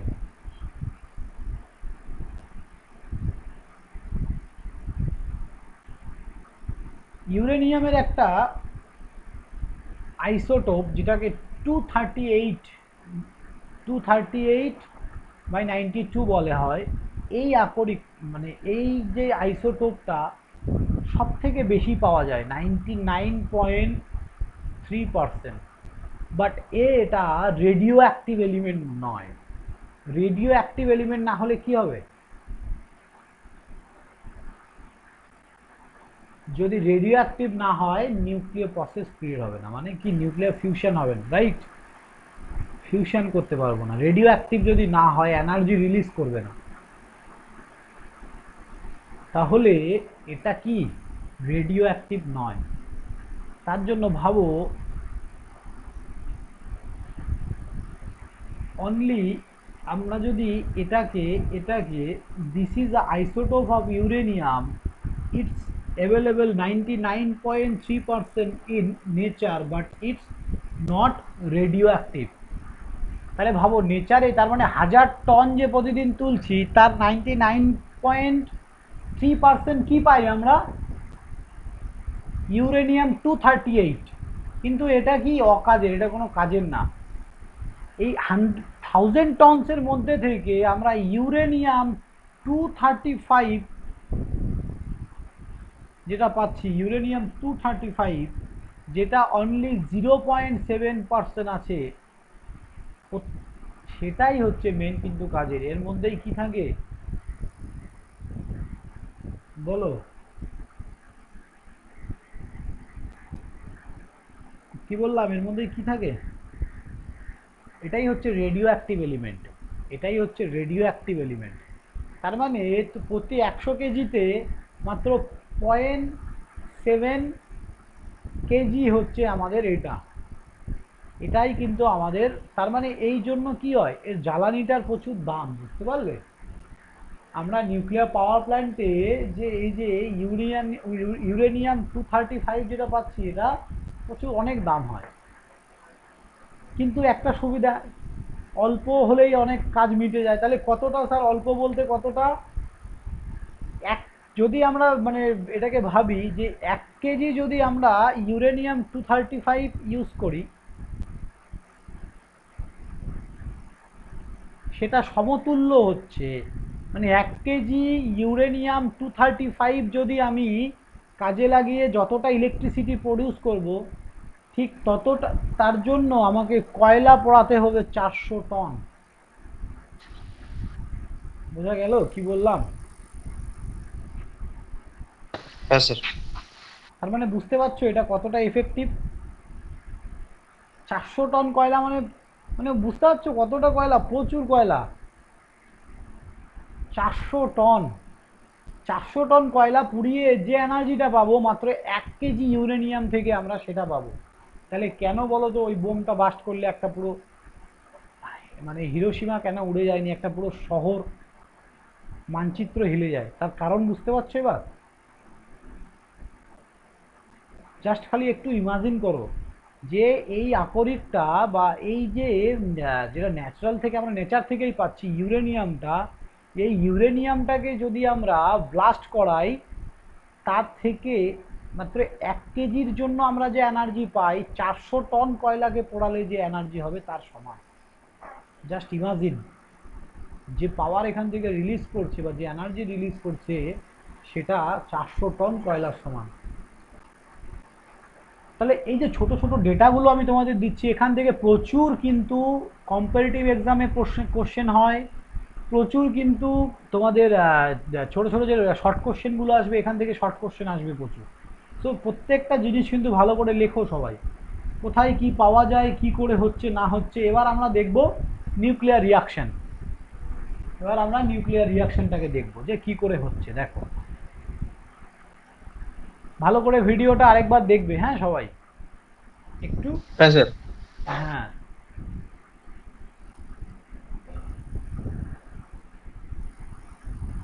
দেখো ইউরেনিয়াম 235-92,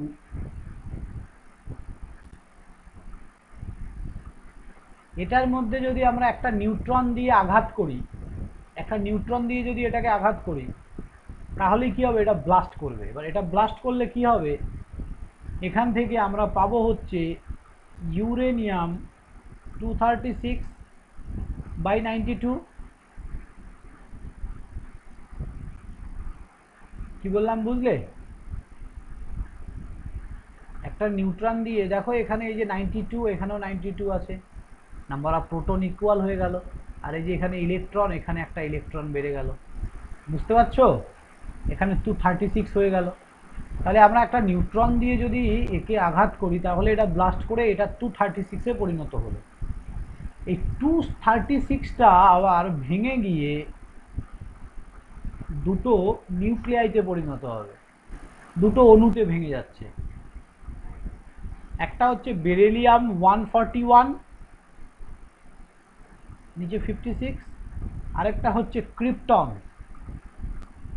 এগুলো কিন্তু মানে ইয়ে নয়, তেজস্ক্রিয় পদার্থ নয়, রেডিও অ্যাক্টিভ এলিমেন্ট নয়, কিন্তু এখান থেকে দুটো তিনটে ইয়ে বেরোচ্ছে, দাঁড়াও, তিনটে নিউট্রন বেরোচ্ছে আবার এখান থেকে, আবার তিনটে নিউট্রন বেরোচ্ছে। কি বললাম?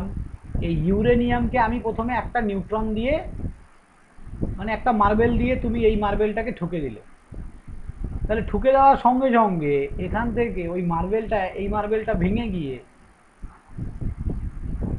দুটো কি বেরোচ্ছে? নিউক্লিয়াই বেরোচ্ছে, বা দুটো অণু বেরোচ্ছে, বা দুটো কি বেরোচ্ছে? পার্টিকেল বেরোচ্ছে, যেটাকে আমরা কি একটাকে বলছি বেরিলিয়াম আর একটা ক্রিপ্টন। ওকে, এবং তার সাথে 3 অণু নিউট্রন বেরোচ্ছে। এই যে এটাই কিন্তু খতরনাক। এ আবার কি করবে বলো তো? এ আবার কি করবে, ঘুরে আবার এবার তুমি তো একবার ফিউশনটা করে দিয়েছো, এবার আবার নিউট্রন বেরোলো, এই নিউট্রনটা কি করবে, আবার এটাকে ঠুকবে, তাকে ইউরেনিয়ামকে। আবার যখন ইউরেনিয়ামকেও ঠুকবে তখন আবার এর থেকে কি হবে, তার মানে তিনটে বেরিয়েছে, এবার তিনজন মিলে ঠুকবে, তাহলে কি হচ্ছে, একটা বড় ইউরেনিয়াম নিয়েছো, ভালো করে বোঝো, একটা তুমি বড় ইউরেনিয়াম নিয়েছো, এটাকে একটা নিউট্রন দিয়ে তুমি ঠোকা মারলে, এখান থেকে পাঁচজন বেরোলো। কে কে বেরোলো? এরা দুজন হচ্ছে সেই বেরিলিয়াম আর ক্রিপ্টন, আর বাকি হচ্ছে নিউট্রন, তিনটে নিউট্রন বেরোলো। এই নিউট্রন আবার কি করবে, আবার ইউরেনিয়ামকে ঠুকবে, আর ইউরেনিয়ামকে ঠুকলেই আবার ইউরেনিয়াম কি হবে, এখান থেকে একজনের থেকে আবার তিনজন বেরোবে, বাকি এরা নিষ্ক্রিয়, এদের কথা ছেড়ে দাও। আবার এখান থেকে, তার মানে এখান থেকে অ্যাকচুয়ালি পাঁচটা বেরোবে, আমি দেখালাম তিনটে, কারণ ওগুলো কোনো কাজের নয়। আবার এরা কি ঢুকবে, এখান থেকে আবার তিনজন করে বেরোবে। প্রসেসটা বুঝতে পারছো বলো? শুধু মানে বিয়ে আর কে আর ওগুলো কোনো কাজের নয়? না, ওগুলো আমাদের কাজে লাগে না। ঠিক আছে, তাহলে এই হচ্ছে প্রসেস। তাহলে ইউরেনিয়ামকে তুমি যদি একবার একটা নিউট্রন দিয়ে ঠোকা মেরে দাও, তাহলে কিন্তু এই রিয়াকশন চলতেই থাকবে।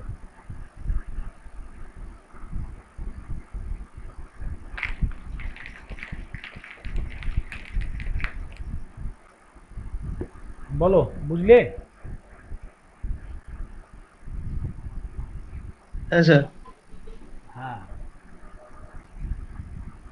মানে এরা অ্যাকচুয়ালি রেডিও অ্যাক্টিভ এলিমেন্ট নয়, বুঝতে পারলে? রেডিও অ্যাক্টিভ না হলে কোনো কাজের হবে না ওখানে।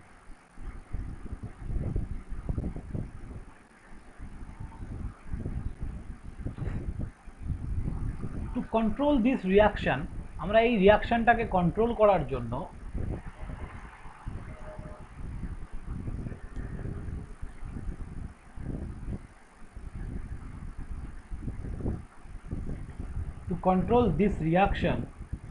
we use D2O। D2O কি বলো তো?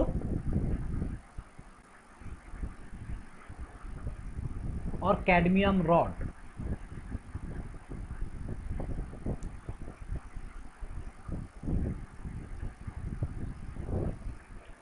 D2 হচ্ছে ভারী জল, ভারী, হেভি ওয়াটার।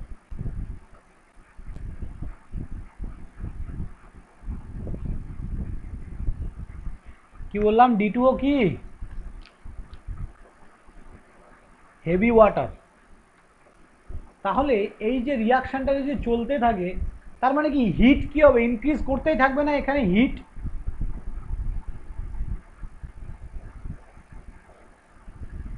Yes sir. তাহলে একটা সময় গিয়ে এতটা হিট হবে যে সেটা কিন্তু চাপের ব্যাপার হয়ে যাবে। দ্যাটস ওয়াই ক্যাডমিয়াম রড দিয়ে এটাকে মেনলি এই হিটটাকে কন্ট্রোল করা হয়।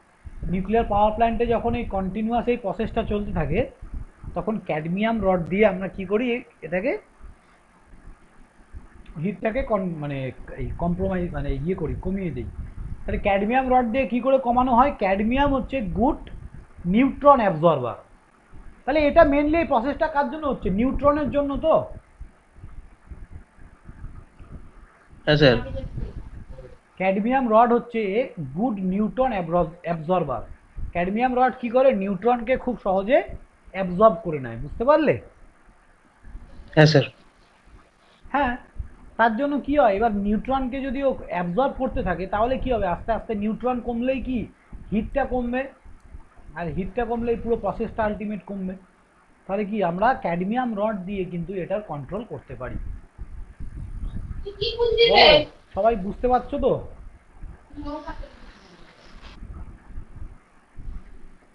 Yes sir. ওকে, এবার দেখো, এবার আমরা নিউক্লিয়ার পাওয়ার প্ল্যান্টের লে আউটটা দেখব। নিউক্লিয়ার পাওয়ার প্ল্যান্টের লেআউটটা দেখবো। তোমাদের কারো কলেজে নিউক্লিয়ার প্ল্যান্ট পড়ানো হয়ে গেছে? স্যার আমাদের পড়েছে কিন্তু রিডিং পড়ে দিয়েছে। ভালো বললে বেশ। স্যার আমাদের এরকম চলছে, কি বলবো, স্যার নিজে নিজে পড়ে নিচ্ছে। মানে দুটো স্লাইড শেয়ার করে রিডিং পড়ে নিচ্ছে নাকি? হ্যাঁ স্যার। খাতা নিয়ে স্যার পাঠায় না আমাদেরকে, এবং স্যার নিজে নিজে পড়ছে। যাই হোক, ভিডিওটা আরেকবার দেখবে, ক্লিয়ার হবে। আর যদি কোনো ডাউট থাকে যে স্যার এটা কি ওটা কি, আমাকে লিখবে যে স্যার এই টপিকটা এটা কি, আমি তাহলে বলে দেবো, ঠিক আছে? ধরো বুঝতে পারলে না কোনো একটা জিনিস, ধরো ভুলে গেলে যে স্যার D2 ওটা কি, আমাকে লিখে পাঠাবে। ভিডিওটা আরেকবার দেখবে, ক্লিয়ার হয়ে যাবে কনসেপ্ট। ভিডিও তো বলা আছে তো। হ্যাঁ, ভিডিওতে তো বলাই আছে। ব্যাস।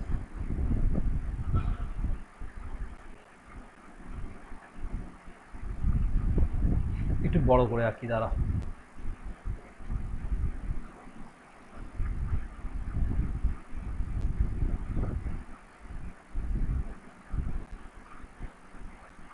তুমি ভাবো আমি আমার কলেজেও এইভাবেই পড়াতাম, ঠিক আছে? এখন আমি কলেজ ছেড়ে দিই, ডিসের 1 তারিখ থেকে কলেজ ছেড়ে দিয়েছি, কারণ এতটাই আমার টিউশনের প্রেশার হয়ে গেছে, আর কলেজ এখন রাখা যাচ্ছে না। কলেজ ছেড়ে দিয়েছেন স্যার? হ্যাঁ, কলেজ ছেড়ে দিয়েছি। কলেজের ছেলেগুলো প্রচুর আফসোস করে, স্যার কেউ পড়ায় না স্যার আপনার মতো, সবাই স্যার শুধু রিডিং পড়ে চলে যাচ্ছে। কি করবে আর স্যার অনলাইনে? বুঝলে? আমাদের একজন স্যার আছে ইউটিউব চালিয়ে দেয়। ইউটিউব চালিয়ে দেয় নাকি? হ্যাঁ, বাহ। ইউটিউব চালিয়ে দিয়ে ইউটিউব শেষ হওয়ার পর বলবে বুঝেছো। মানে উনি আর পড়ানোর ঝামেলাতে যাচ্ছেন, রিডিংও পড়বে না, তাই তো?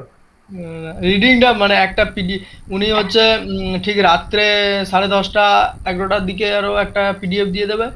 হ্যাঁ, তারপরে ইউটিউবে 2টো লিঙ্ক দিয়ে দেবে, সেটাকে পরের দিন ক্লাসে প্রথমে রিডিংটা পড়ে দেবে, তারপরে ইউটিউব চালিয়ে দেবে, তারপরে বলবে বুঝেছো।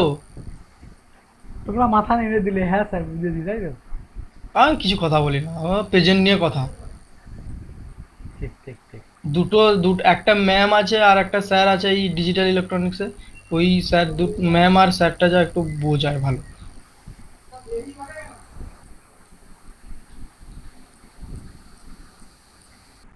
আমি দেখেছি অনেক টিচার আছে যারা হয়তো নিজে অনেক কিছু জানে, বাট বোঝানোর ক্যাপাবিলিটিটা নেই ওদের মধ্যে। নিজের জ্ঞান আর জ্ঞান দেওয়ার মধ্যে তফাৎ থাকে, তাই না? এই জিনিসটা দরকার একটা টিচারের মিনিমাম। দেখো কি করে হয়, ভালো করে বুঝবে প্রসেসটা, আমি বলছি।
এটা হচ্ছে core.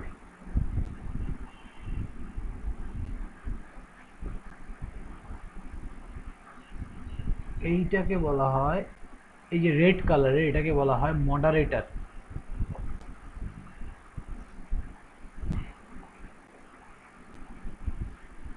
This is called moderator. আর এই বাইরের এটাকে বলা হয় সেফটি কভার। সেফটি কভার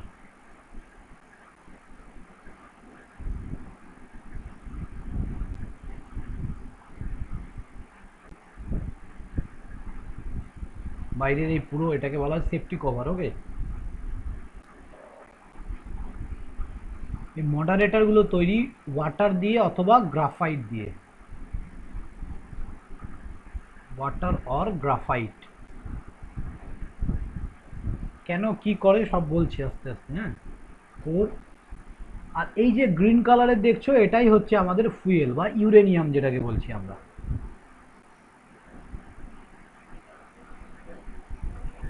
ওকে, আর এই যে তিনটে সাদা দাগ দেখতে পাচ্ছ এটা হচ্ছে কন্ট্রোলিং রড। তাহলে কন্ট্রোলিং রডটা কি হবে বলো তো?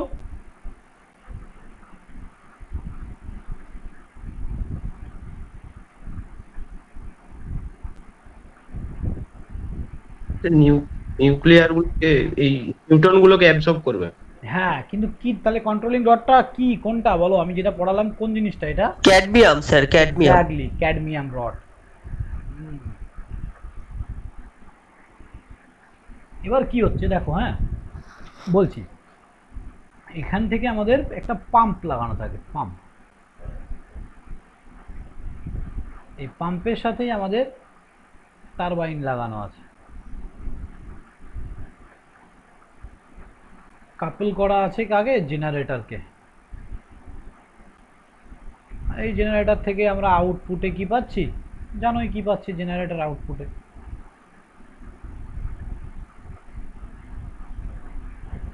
এখানে থাকে হচ্ছে আমাদের কন্ডেন্সার।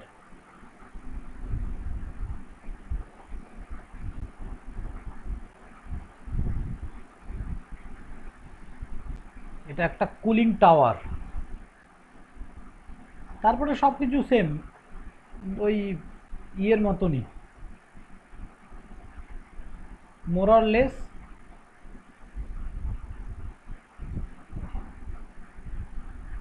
আমাদের থার্মাল পাওয়ার প্ল্যান্টের মতনই। ওকে, দেখো এটা পুরো লেআউট। তাহলে কি হচ্ছে এইখানে? এই যে ফুয়েলের মধ্যে কি নিউক্লিয়ার রিয়াকশন হচ্ছে? নিউক্লিয়ার রিয়াকশন হচ্ছে, এখানে কি ভেতরে প্রচুর হিট প্রডিউস হচ্ছে, প্রচুর হিট প্রডিউস হচ্ছে। এবার এই যে হিটটা প্রডিউস হচ্ছে, এই হিটটাকে আমরা একটা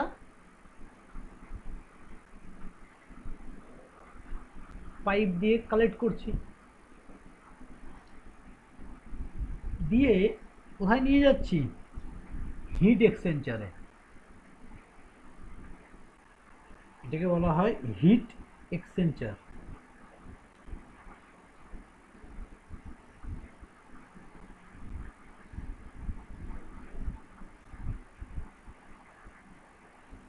হিট এক্সচেঞ্জারে নিয়ে গেলাম। এবার এখানে যাওয়ার পর কি হয়? এই যে হোয়াইট কালারের এটা দেখছো, এটার ভেতরে আছে ওয়াটার।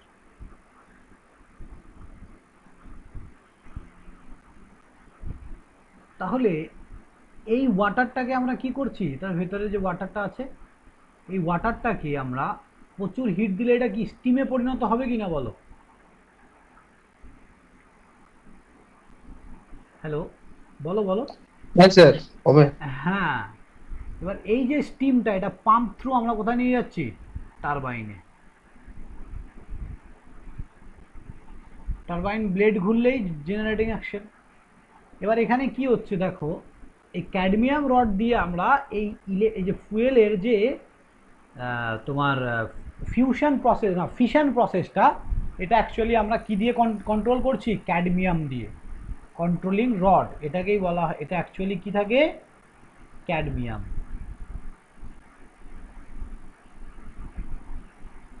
Cadmium rod. আর এখানে কিছু ওয়াটার অ্যান্ড গ্রাফাইট দেয়া থাকে। সেটা দিয়ে কি হয়? মডারেটর দিয়ে কি করে জানো? এটা আমরা মডারেট করি, মডারেট। অ্যাকচুয়ালি এটা ওই কন্ট্রোলিং কাজেই লাগানো হয়, ঠিক আছে? যে ভারী জল বললাম না, সেটা ওই কন্ট্রোলিংয়ের কাজেই ব্যবহার করা হয়। মেনলি কাজটা করে কিন্তু ক্যাডমিয়াম। সো এই হচ্ছে প্রসেস, একদম ইজি প্রসেস, বাট এটা বানানো অনেক খরচা, অনেক অনেক মানে হিউজ। তাহলে বুঝলে হিট এক্সচেঞ্জারে কি হয়? হিটটা প্রডিউস হচ্ছে, এইখানে আমরা হিটটাকে এখানে পাস করছি, এই হিটটা এই হিট এক্সচেঞ্জারের মধ্যে গিয়ে এই জলটাকে, পাইপের জলটাকে বাষ্প করে এখান থেকে পাঠিয়ে দিচ্ছে। তাহলে এই বাষ্পটা আমাদের কোথায় আসছে? টারবাইনে। টারবাইন থেকে স্টিমটা কি হচ্ছে? স্টিমটা টারবাইনে আসছে, দিয়ে টারবাইনে এটাকে ঘোরাচ্ছে। এবার সেই স্টিমটা আবার কি কন্ডেন্সারে আসছে। এবার এই কন্ডেন্সারে এটাকে কি করছি? জলে পরিণত করছি। এবার জলটা তো ফুটন্ত গরম জল, এটাকে আমি আবার কুলিং টাওয়ারে নিয়ে যাচ্ছি, দিয়ে এখানে কিছু এক্সস্ট থাকে। এই এক্সস্ট দিয়ে আমরা বাইরে থেকে ঠান্ডা বাতাস এখানে ঢোকাই। ঠান্ডা বাতাস ঢোকালে কিছুটা জলটা ঠান্ডা হয়। আবার এই ঠান্ডা জলটাকে আমরা এখানে নিয়ে আসি, পুরো গরম জলটাকে আমরা আনি না। বুঝতে পারলে? তাহলে কি হয়, এখানে স্টিম থাকে, এখানে জলে পরিণত হচ্ছে, জলটাকে ঠান্ডা করে এখান থেকে আমরা এখানে নিয়ে আসি। এই তো প্রসেস। বলো এখানে আর কারো কিছু জানার আছে এই পুরো জিনিসটায়? আমি এটার একটা ছবি দিয়ে দিব, খুব সুন্দর ছবি আছে আমার কাছে, আমি যেটা এঁকেছি না, আমার কাছে একটা স্যার স্যার বলছি রডের ব্যাপারটা একটু বলুন। Cadmium rod. হ্যাঁ, স্যার। এই রডটাকে কি ওপর নিচে আপ ডাউন করানো হয়, বুঝতে পারলে? ও যখন তো একদম তুমি খুলে নিলে, যখন তুমি এটাকে পুরোপুরি উঠিয়ে দিলে, উপরে খুলে দিলে, তাহলে এখানে কি ফিশন প্রসেসটা চলবে, কন্টিনিউয়াস হিট ইনক্রিজ হবে। এবার হিটটা আমি কি কোনো একটা মিটার বক্সে মাপছি, যখন দেখলাম যে এত হিট হয়ে গেছে, আবার আমি ক্যাডমিয়াম ঢুকিয়ে দিলাম, আমার এবার হিটটাকে কন্ট্রোল করতে হবে। আচ্ছা, বুঝলাম স্যার। আর কারো কোনো কোশ্চেন? স্যার জলটাকে গরম করছেন কি করে? জলটাকে গরম করতে হয় না। দেখো এই পাইপের মধ্যে জল আছে, এই যে সাদা পাইপটার মধ্যে, ঠিক আছে সৌমজিৎ? হ্যাঁ স্যার, হ্যাঁ বলুন। সাদা পাইপটায় জল আছে। এবার তুমি হিটটা ট্রান্সফার করলে কোথায়? এই হিট এক্সচেঞ্জার, এটা একটা বক্সের মধ্যে। এইবার এইখানে এই বক্সটা প্রচুর হিট আছে, ওকে? এই বক্সের ভেতরে প্রচুর হিট আছে। তাহলে এই হিটটা, এবার ভেতরে যদি জল থাকে, এই জলটা কি হবে? ধরো এটা একটা পাত্র, এখানে জল আছে, তুমি এখান থেকে হিট দিচ্ছ, কি হবে? গরম হয়ে যাবে। গরম হবে, সেটাই তো হচ্ছে। এইখানে এইটা একটা মেটাল থাকে, এই যে এটা, এই মেটালটাকে আমরা এতটাই হিট করি যে এই ভেতরের জলটা বাষ্প হয়ে পাম্প দিয়ে বেরিয়ে চলে যায়, বুঝলে?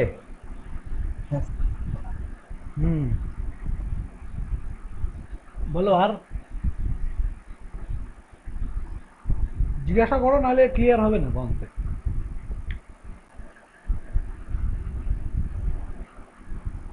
হ্যাঁ স্যার, বুঝে গেছি। সুজয়, হ্যাঁ স্যার, বুঝতে পেরেছি স্যার। বুঝতে পেরেছো? একদম ঠিক আছে। আমি বইয়ের একটা লেখা তোমাদের নোটস পাঠাবো, এটা তো লিখেছো, যা লিখেছো ঠিক আছে, বইয়ের থেকেও আমি পাঠাবো, ওখান থেকেও একটু দেখবে। আর লাস্ট টপিকটা যেটা ডিসকাস করার আছে আজকে, আর একটু বলে নি, তারপর ছেড়ে দিচ্ছি যেগুলো স্যার। হ্যাঁ বলো। স্যার বলছি, এখানে যে কন্ডেন্সার ইউজ করা হচ্ছে, মানে জলটাকে ঠান্ডা করা হচ্ছে কুলিং টাওয়ারের মাধ্যমে। হ্যাঁ হ্যাঁ হ্যাঁ স্যার, এটাকে ঠান্ডা করার কি দরকার স্যার? আমাকে তো ওয়াটারটাকে হিটই করতে হবে, তাহলে স্যার ডাইরেক্ট তো পাস করাতে পারি স্যার হিট এক্সচেঞ্জারের মধ্যে। হিট এক্সচেঞ্জারের মধ্যে আমরা ডাইরেক্ট পাস করাতে পারি তো, কিন্তু এইখানে যে কনফিগারেশনগুলো থাকে, এইখানে যে পাইপলাইনিং কনফিগারেশনগুলো থাকে, এটা ওটাকে নেওয়ার জন্য ক্যাপাবল নয়। কি বললাম বুঝলে?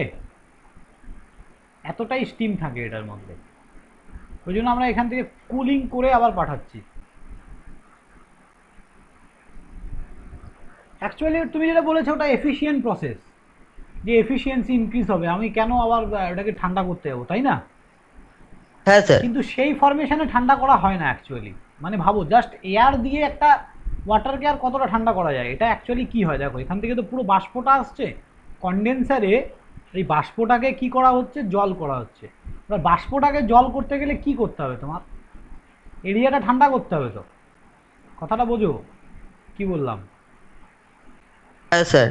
স্টিমটাকে তুমি যখন জলে পরিণত করতে হবে, তা জলে পরিণত করার জন্য স্টিম যে এরিয়ায় আছে ওই এরিয়াটাকে কি করতে হবে? ঠান্ডা করতে হবে। সো এটাই অ্যাকচুয়ালি কুলিং টাওয়ার কি করে, এখান থেকে আমাদের বায়ুকে ইনলেট করে এখানে জলে পরিণত করে, সেই জলটাই এই ভেতরে যায়। এই জলটাকে আমরা বলি কুল, কিন্তু সেটা অতটাও কুল থাকে না, প্রচুর টেম্পারেচার থাকে, বুঝলে? কিন্তু অ্যাকচুয়ালি বলো বলো। হ্যাঁ স্যার, কন্ডেন্সারের পরেও কি পাম্প লাগানো থাকে? কন্ডেন্সারের কোথায় পাম্প? বুঝলাম না। মানে কন্ডেন্সারের জলটাকে তো ওই হিট এক্সচেঞ্জারের মধ্যে নিয়ে যেতে হবে, তো ওখানেও পাম্প। এখানেও একটা পাম্প থাকে, এক্স্যাক্টলি। কন্ডেন্সারটা অনেকটা নিচে থাকে, এখানেও একটা পাম্প থাকে। পাম্প ছাড়া জলটাকে তুলবে কি করে? হ্যাঁ স্যার, ওকে। একদম, হ্যাঁ। তাহলে কি বললাম, স্টিমটাকে জলে পরিণত করার জন্যই মেনলি কুলিং টাওয়ারটা ইউজ করা হয়, ঠিক আছে? যাতে সেটা আমরা জলে পরিণত করতে পারি, কারণ জলটাই তো আবার স্টিম করব আমি। স্টিমটা তো আমি চাইছি না এখানে পাঠাতে, তাই না? চলো, এবার আমাদের যেটা কিছু এখান থেকে তোমাদের যেগুলো বেসিক কোশ্চেন আছে, আমরা কেন এটাকে মেরিট ডিমেরিটস, এর মেরিটস আর ডিমেরিটস, তারপরে আর কি কি কোশ্চেন হতে পারে বলো?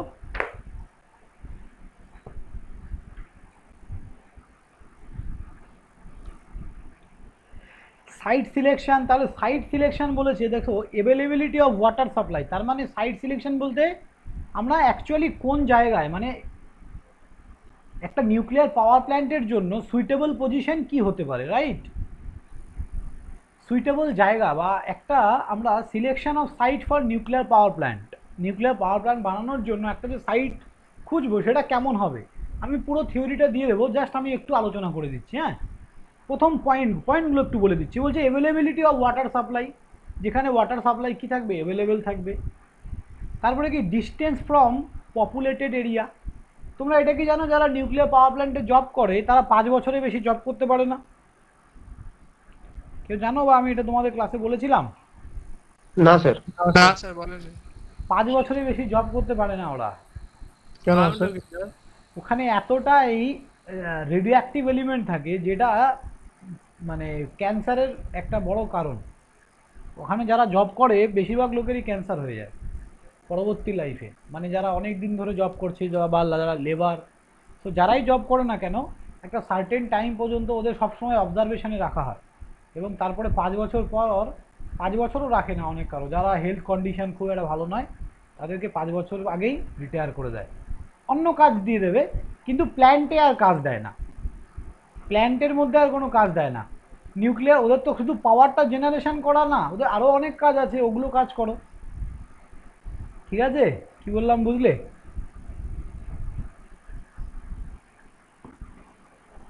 হ্যাঁ স্যার। 5 বছরের বেশি প্ল্যান্টে থাকতে হবে না। হ্যাঁ, তুমি প্ল্যান্টের বাইরে অন্য কাজ করো, তুমি হিসাবপত্র রাখো, কত পাওয়ার জেনারেট হচ্ছে না হচ্ছে, অন্য বিভিন্ন রকম কাজ দেয়, ঠিক আছে? কিন্তু অ্যাকচুয়ালি আর যাদের ধরো কোনো কাজ থাকে না, ধরো যে যারা আমাদের যেমন যারা একদম প্ল্যান্টের লেবার বলতে পারো, তাদের অন্য সংস্থাতে পাঠিয়ে দেওয়া হয়, গভর্নমেন্টের, এগুলো তো গভর্নমেন্ট সংস্থা, অন্য সংস্থাতে পাঠিয়ে দেওয়া হয়, বুঝলে? হ্যাঁ স্যার। হ্যাঁ, যাদের আর অন্য কোনো কাজ নেই, ধরো অফিসিয়াল কোনো কাজ নেই, অফিসিয়াল ওয়ার্ক নেই, আর আমাদের যারা ইঞ্জিনিয়ার কাজ করে তাদেরকে অন্যান্য কাজে দিয়ে দেয় প্ল্যান্টের, বা ওখান থেকে প্রচুর ট্রান্সফার হয় বিভিন্ন প্ল্যান্টে, কিন্তু নিউক্লিয়ারে বেশি দিন থাকতে দেয় না, প্রচুর তেজস্ক্রিয় পদার্থ না, রেডিও অ্যাক্টিভ। তারপরে কি বলেছে, প্ল্যান্টটা কেমন হওয়া দরকার, distance from populated area, populated area থেকে অনেক দূরে হওয়া দরকার। তারপরে ট্রান্সপোর্টেশন ফেসিলিটি থাকা দরকার খুব ভালো।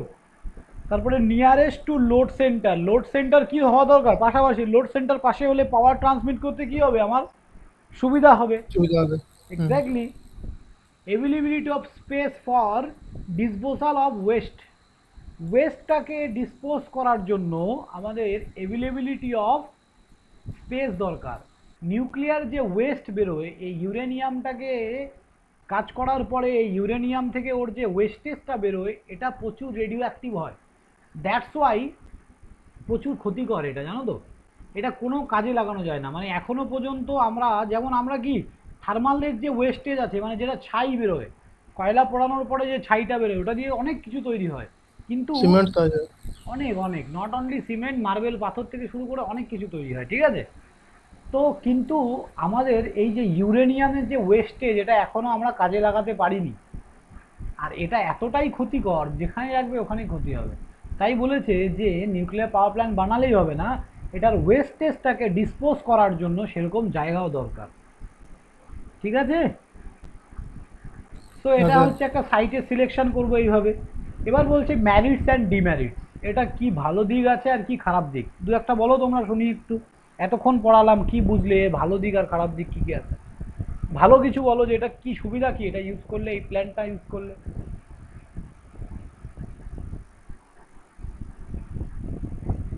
কি বুঝতে পারলে? স্যার ফুয়েল কস্টটা খুব কম লাগে এখানে, যেহেতু ফুয়েল Exactly. কম লাগে। একদম। ফুয়েল আমাদের খুব কম দরকার হয়, খুব কম ফুয়েলে কিন্তু অনেক অনেক আউটপুট পাই আমরা, তাই না?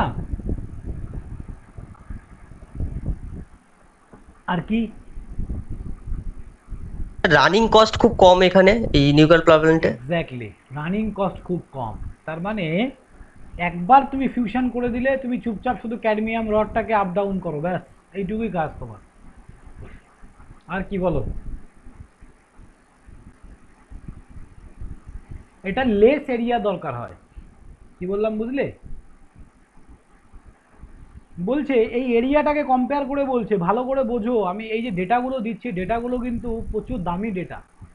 বারবার বলছি, এগুলো অনেক কষ্ট করে কালেক্ট করা। ধরো তুমি একটা 2000 মেগা ওয়াটের একটা প্ল্যান্ট তৈরি করছো। এবার এটা বানানোর জন্য, এই প্ল্যান্টটা বানানোর জন্য, এটা যদি থার্মাল পাওয়ার প্ল্যান্ট হয়, এটা যদি থার্মাল পাওয়ার প্ল্যান্ট হয়, তার জন্য তোমার জায়গা লাগবে মিনিমাম 250 একর জমি। কত লাগবে? 250 একর। কিন্তু এটা যদি এই 2000 মেগাওয়াটের একটা পাওয়ার প্ল্যান্ট যদি তুমি বানাতে যাও নিউক্লিয়ার দিয়ে, তাহলে কত লাগবে? মাত্র 80 একর জমি লাগবে। সরি, কথাটা লেস বোঝা অফ গেল? এরিয়া, হ্যাঁ, সে এরিয়া লেস। এরিয়া অনেক কম লাগে এর তুলনায়। এটা শুধু আমি যদি ডিসপোজালটা একবার আমাদের ঠিকঠাক হয়ে যায়, এটা যদি আমরা ডিসপোজ করতে পারি একবার ঠিকঠাক, তারপরে নিউক্লিয়ার দেখবে আসবে। কারণ দেখো নিউক্লিয়ারে কি বলতো, অ্যাকচুয়ালি কোনোদিনও শেষ হবে না নিউক্লিয়ারটা, বুঝতে পারলে? নিউক্লিয়ার চলতেই থাকবে সারা জীবন, চলতেই থাকবে। খুব অল্প পরিমাণ তুমি ফুয়েল দিয়ে আউটপুটে তুমি হিউজ অ্যামাউন্ট অফ আউটপুট পাচ্ছ। কয়লা একদিন শেষ হয়ে যাবে, নিউক্লিয়ার চলতেই থাকবে। তো এখান থেকে যে এনার্জিটা পাবো, সেই এনার্জিটাও অনেক বেশি, বুঝলে? শুধু আমাদের এখন প্রবলেমটা কি হচ্ছে, এটা সেফটিটা আমরা এখনও আরও ভালো করে বানাতে পারিনি। তার জন্য এর আগেও শুনলে যে জাপানে একবার কি হলো, নিউক্লিয়ার পাওয়ার প্ল্যান্ট বাস্ট হলো, তারপরে চায়নাতে একবার হলো, তারপরে আমাদের ইন্ডিয়াতে। ওই জন্য নিউক্লিয়ারে খুব বেশি কিছু ইমপ্রুভমেন্ট এখনও করা হয়নি। অনলি টোটাল যে পাওয়ার জেনারেট হয় তার মাত্র 3% পাওয়ার কিন্তু নিউক্লিয়ার প্ল্যান্ট থেকে আসে। বোঝা গেল?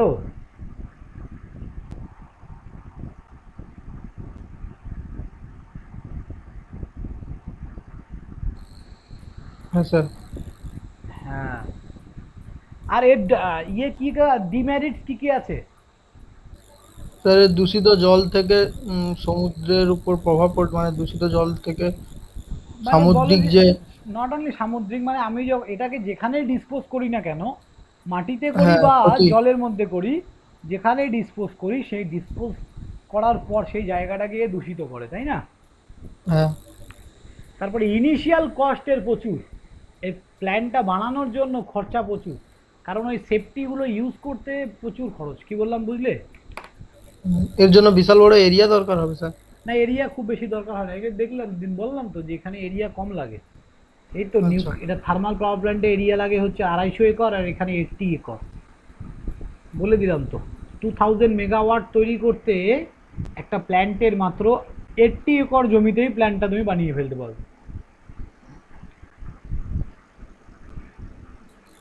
তাহলে এখানে যে ফুয়েলটা ইউজ করা হয়, এটা কিন্তু প্রচুর এক্সপেন্সিভ। ঠিক আছে? আচ্ছা। তারপরে কি বলেছে, the cooling water required for a nuclear power plant are very heavy. তাহলে এখানে যে কুলিং ওয়াটারটা ইউজ করতে হয়, প্রচুর জলের দরকার হয় এটার জন্য। আর কি হয়, সেকেন্ড হচ্ছে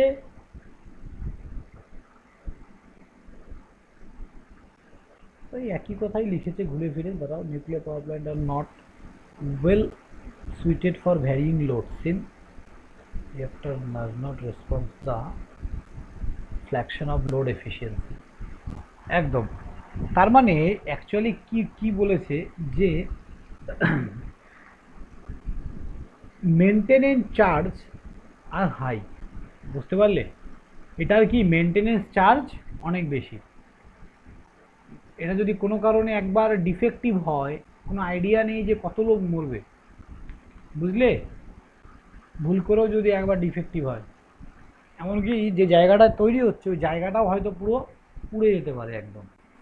সো দ্যাটস ওয়াই এটার জন্য যে মেনটেনেন্স করা হয় প্রচুর highly costed, high costing maintenance, মানে বলতে পারো মানে এভরিডে এটার মেনটেনেন্স করতে হবে তোমার, এভরিডে। মানে একটুও ভুল এটার জন্য টলারেবল নয়। তোমরা কেউ গেছো কোনো পাওয়ার প্ল্যান্টে? কেউ দেখেছো কোনো পাওয়ার প্ল্যান্ট কাছে থেকে? প্রচুর, আমি নিজে দেখেছি দুর্গাপুর স্টিল প্ল্যান্টে আমি গেছিলাম, ওদের পাওয়ারও জেনারেশন হয়। প্রচুর জায়গায় দেখেছি পাইপ ফেটে আছে, স্টিম বেরোচ্ছে, স্টিম। ও কোনো ব্যাপার না, স্টিম বেরোচ্ছে, স্টিম বেরিয়ে কি হবে? ওই জায়গাটুকু একটু জায়গা একটু ঘিরে দিয়েছে, বলছে এখানে কেউ ঢুকবেন না, এই স্টিম গায়ে লাগলে প্রবলেম। অনেক জায়গায় হয়তো ঘেরেও নি, একটা ছোট্ট ফুটো হয়েছে, ও 10 দিন পর এটাকে মেরামত করবে বা 1 মাস পর মেরামত করবে। কিন্তু নিউক্লিয়ার পাওয়ার প্ল্যান্টে যদি এবার ছোটো ফুটো হয় কি হবে, বুঝতে পারছো? কি বললাম বুঝলে? কি পাইপ লাইনিং দিয়ে তো স্টিমগুলো যাচ্ছে, প্রচুর জায়গায় এরকম ফুটো ফাটা আছে, প্রচুর, আমরা নিজে দেখেছি অনেক। যদি কোনো পাওয়ার প্ল্যান্টে যাও দেখতে পাবে, যেখানে থার্মাল পাওয়ার প্ল্যান্ট, মানে যেখান থেকে স্টিমগুলো অ্যাকচুয়ালি পাস হচ্ছে পাইপ লাইনিং দিয়ে। তো কিন্তু এখানে কিন্তু ওইসব চলবে না, বুঝলে? তো দ্যাটস ওয়াই এখানে হাই মেনটেনেন্স কস্ট। তো এগুলো থিওরি পার্ট আমি পাঠিয়ে দেবো, তোমরা লিখে পড়বে, ঠিক আছে? থিওরি আর কি পড়াবো আমি, কি ম্যারিটস ডিম্যারিটস বা এটার সাইট সিলেকশন। তো আর মনে হয় একটা টপিক বাকি আছে নিউক্লিয়ার পাওয়ার প্ল্যান্টের, আর কি বাকি আছে দেখি, নেক্সট দিন পড়াবো যা আছে বাকি। মোটামুটি সবই পড়িয়ে দিয়েছি। দেখো, ম্যারিটস ডিম্যারিটস পড়িয়েছি, selection of site for nuclear power plant, জায়গা কোনটা সিলেক্ট করব, তারপরে নিউক্লিয়ার ফিশন প্রসেসটা কি পড়িয়ে দিয়েছি, নিউক্লিয়ার ফুয়েলস কি কি, construction of nuclear power plant, nuclear reactor কি আর main part and their function. এটা একটা থিওরিটিক্যাল, শুধু এই পার্টটা বাকি আছে, নিউক্লিয়ার রিয়াক্টর। তার মানে নিউক্লিয়ার রিয়াক্টর কিছুই না, এই যে এটাই নিউক্লিয়ার রিয়াক্টর, এই যে এটা, এই পুরো বক্সটা। এটার আমি আরেকটা থিওরি দিয়ে দেবো, আর একটু ইলাবোরেটলি পড়বে, পড়ে দেখো, বোঝার চেষ্টা করো, নাহলে নেক্সট ক্লাসে আমি এসে নিউক্লিয়ার রিয়াক্টর সম্বন্ধে একটু বলে দেবো আবার, ঠিক আছে? যে রিয়াক্টরটা কি করে বানানো হয় বা কিছু বলে দেবো। তো স্যার বলো বলো বলো, আছি। স্যার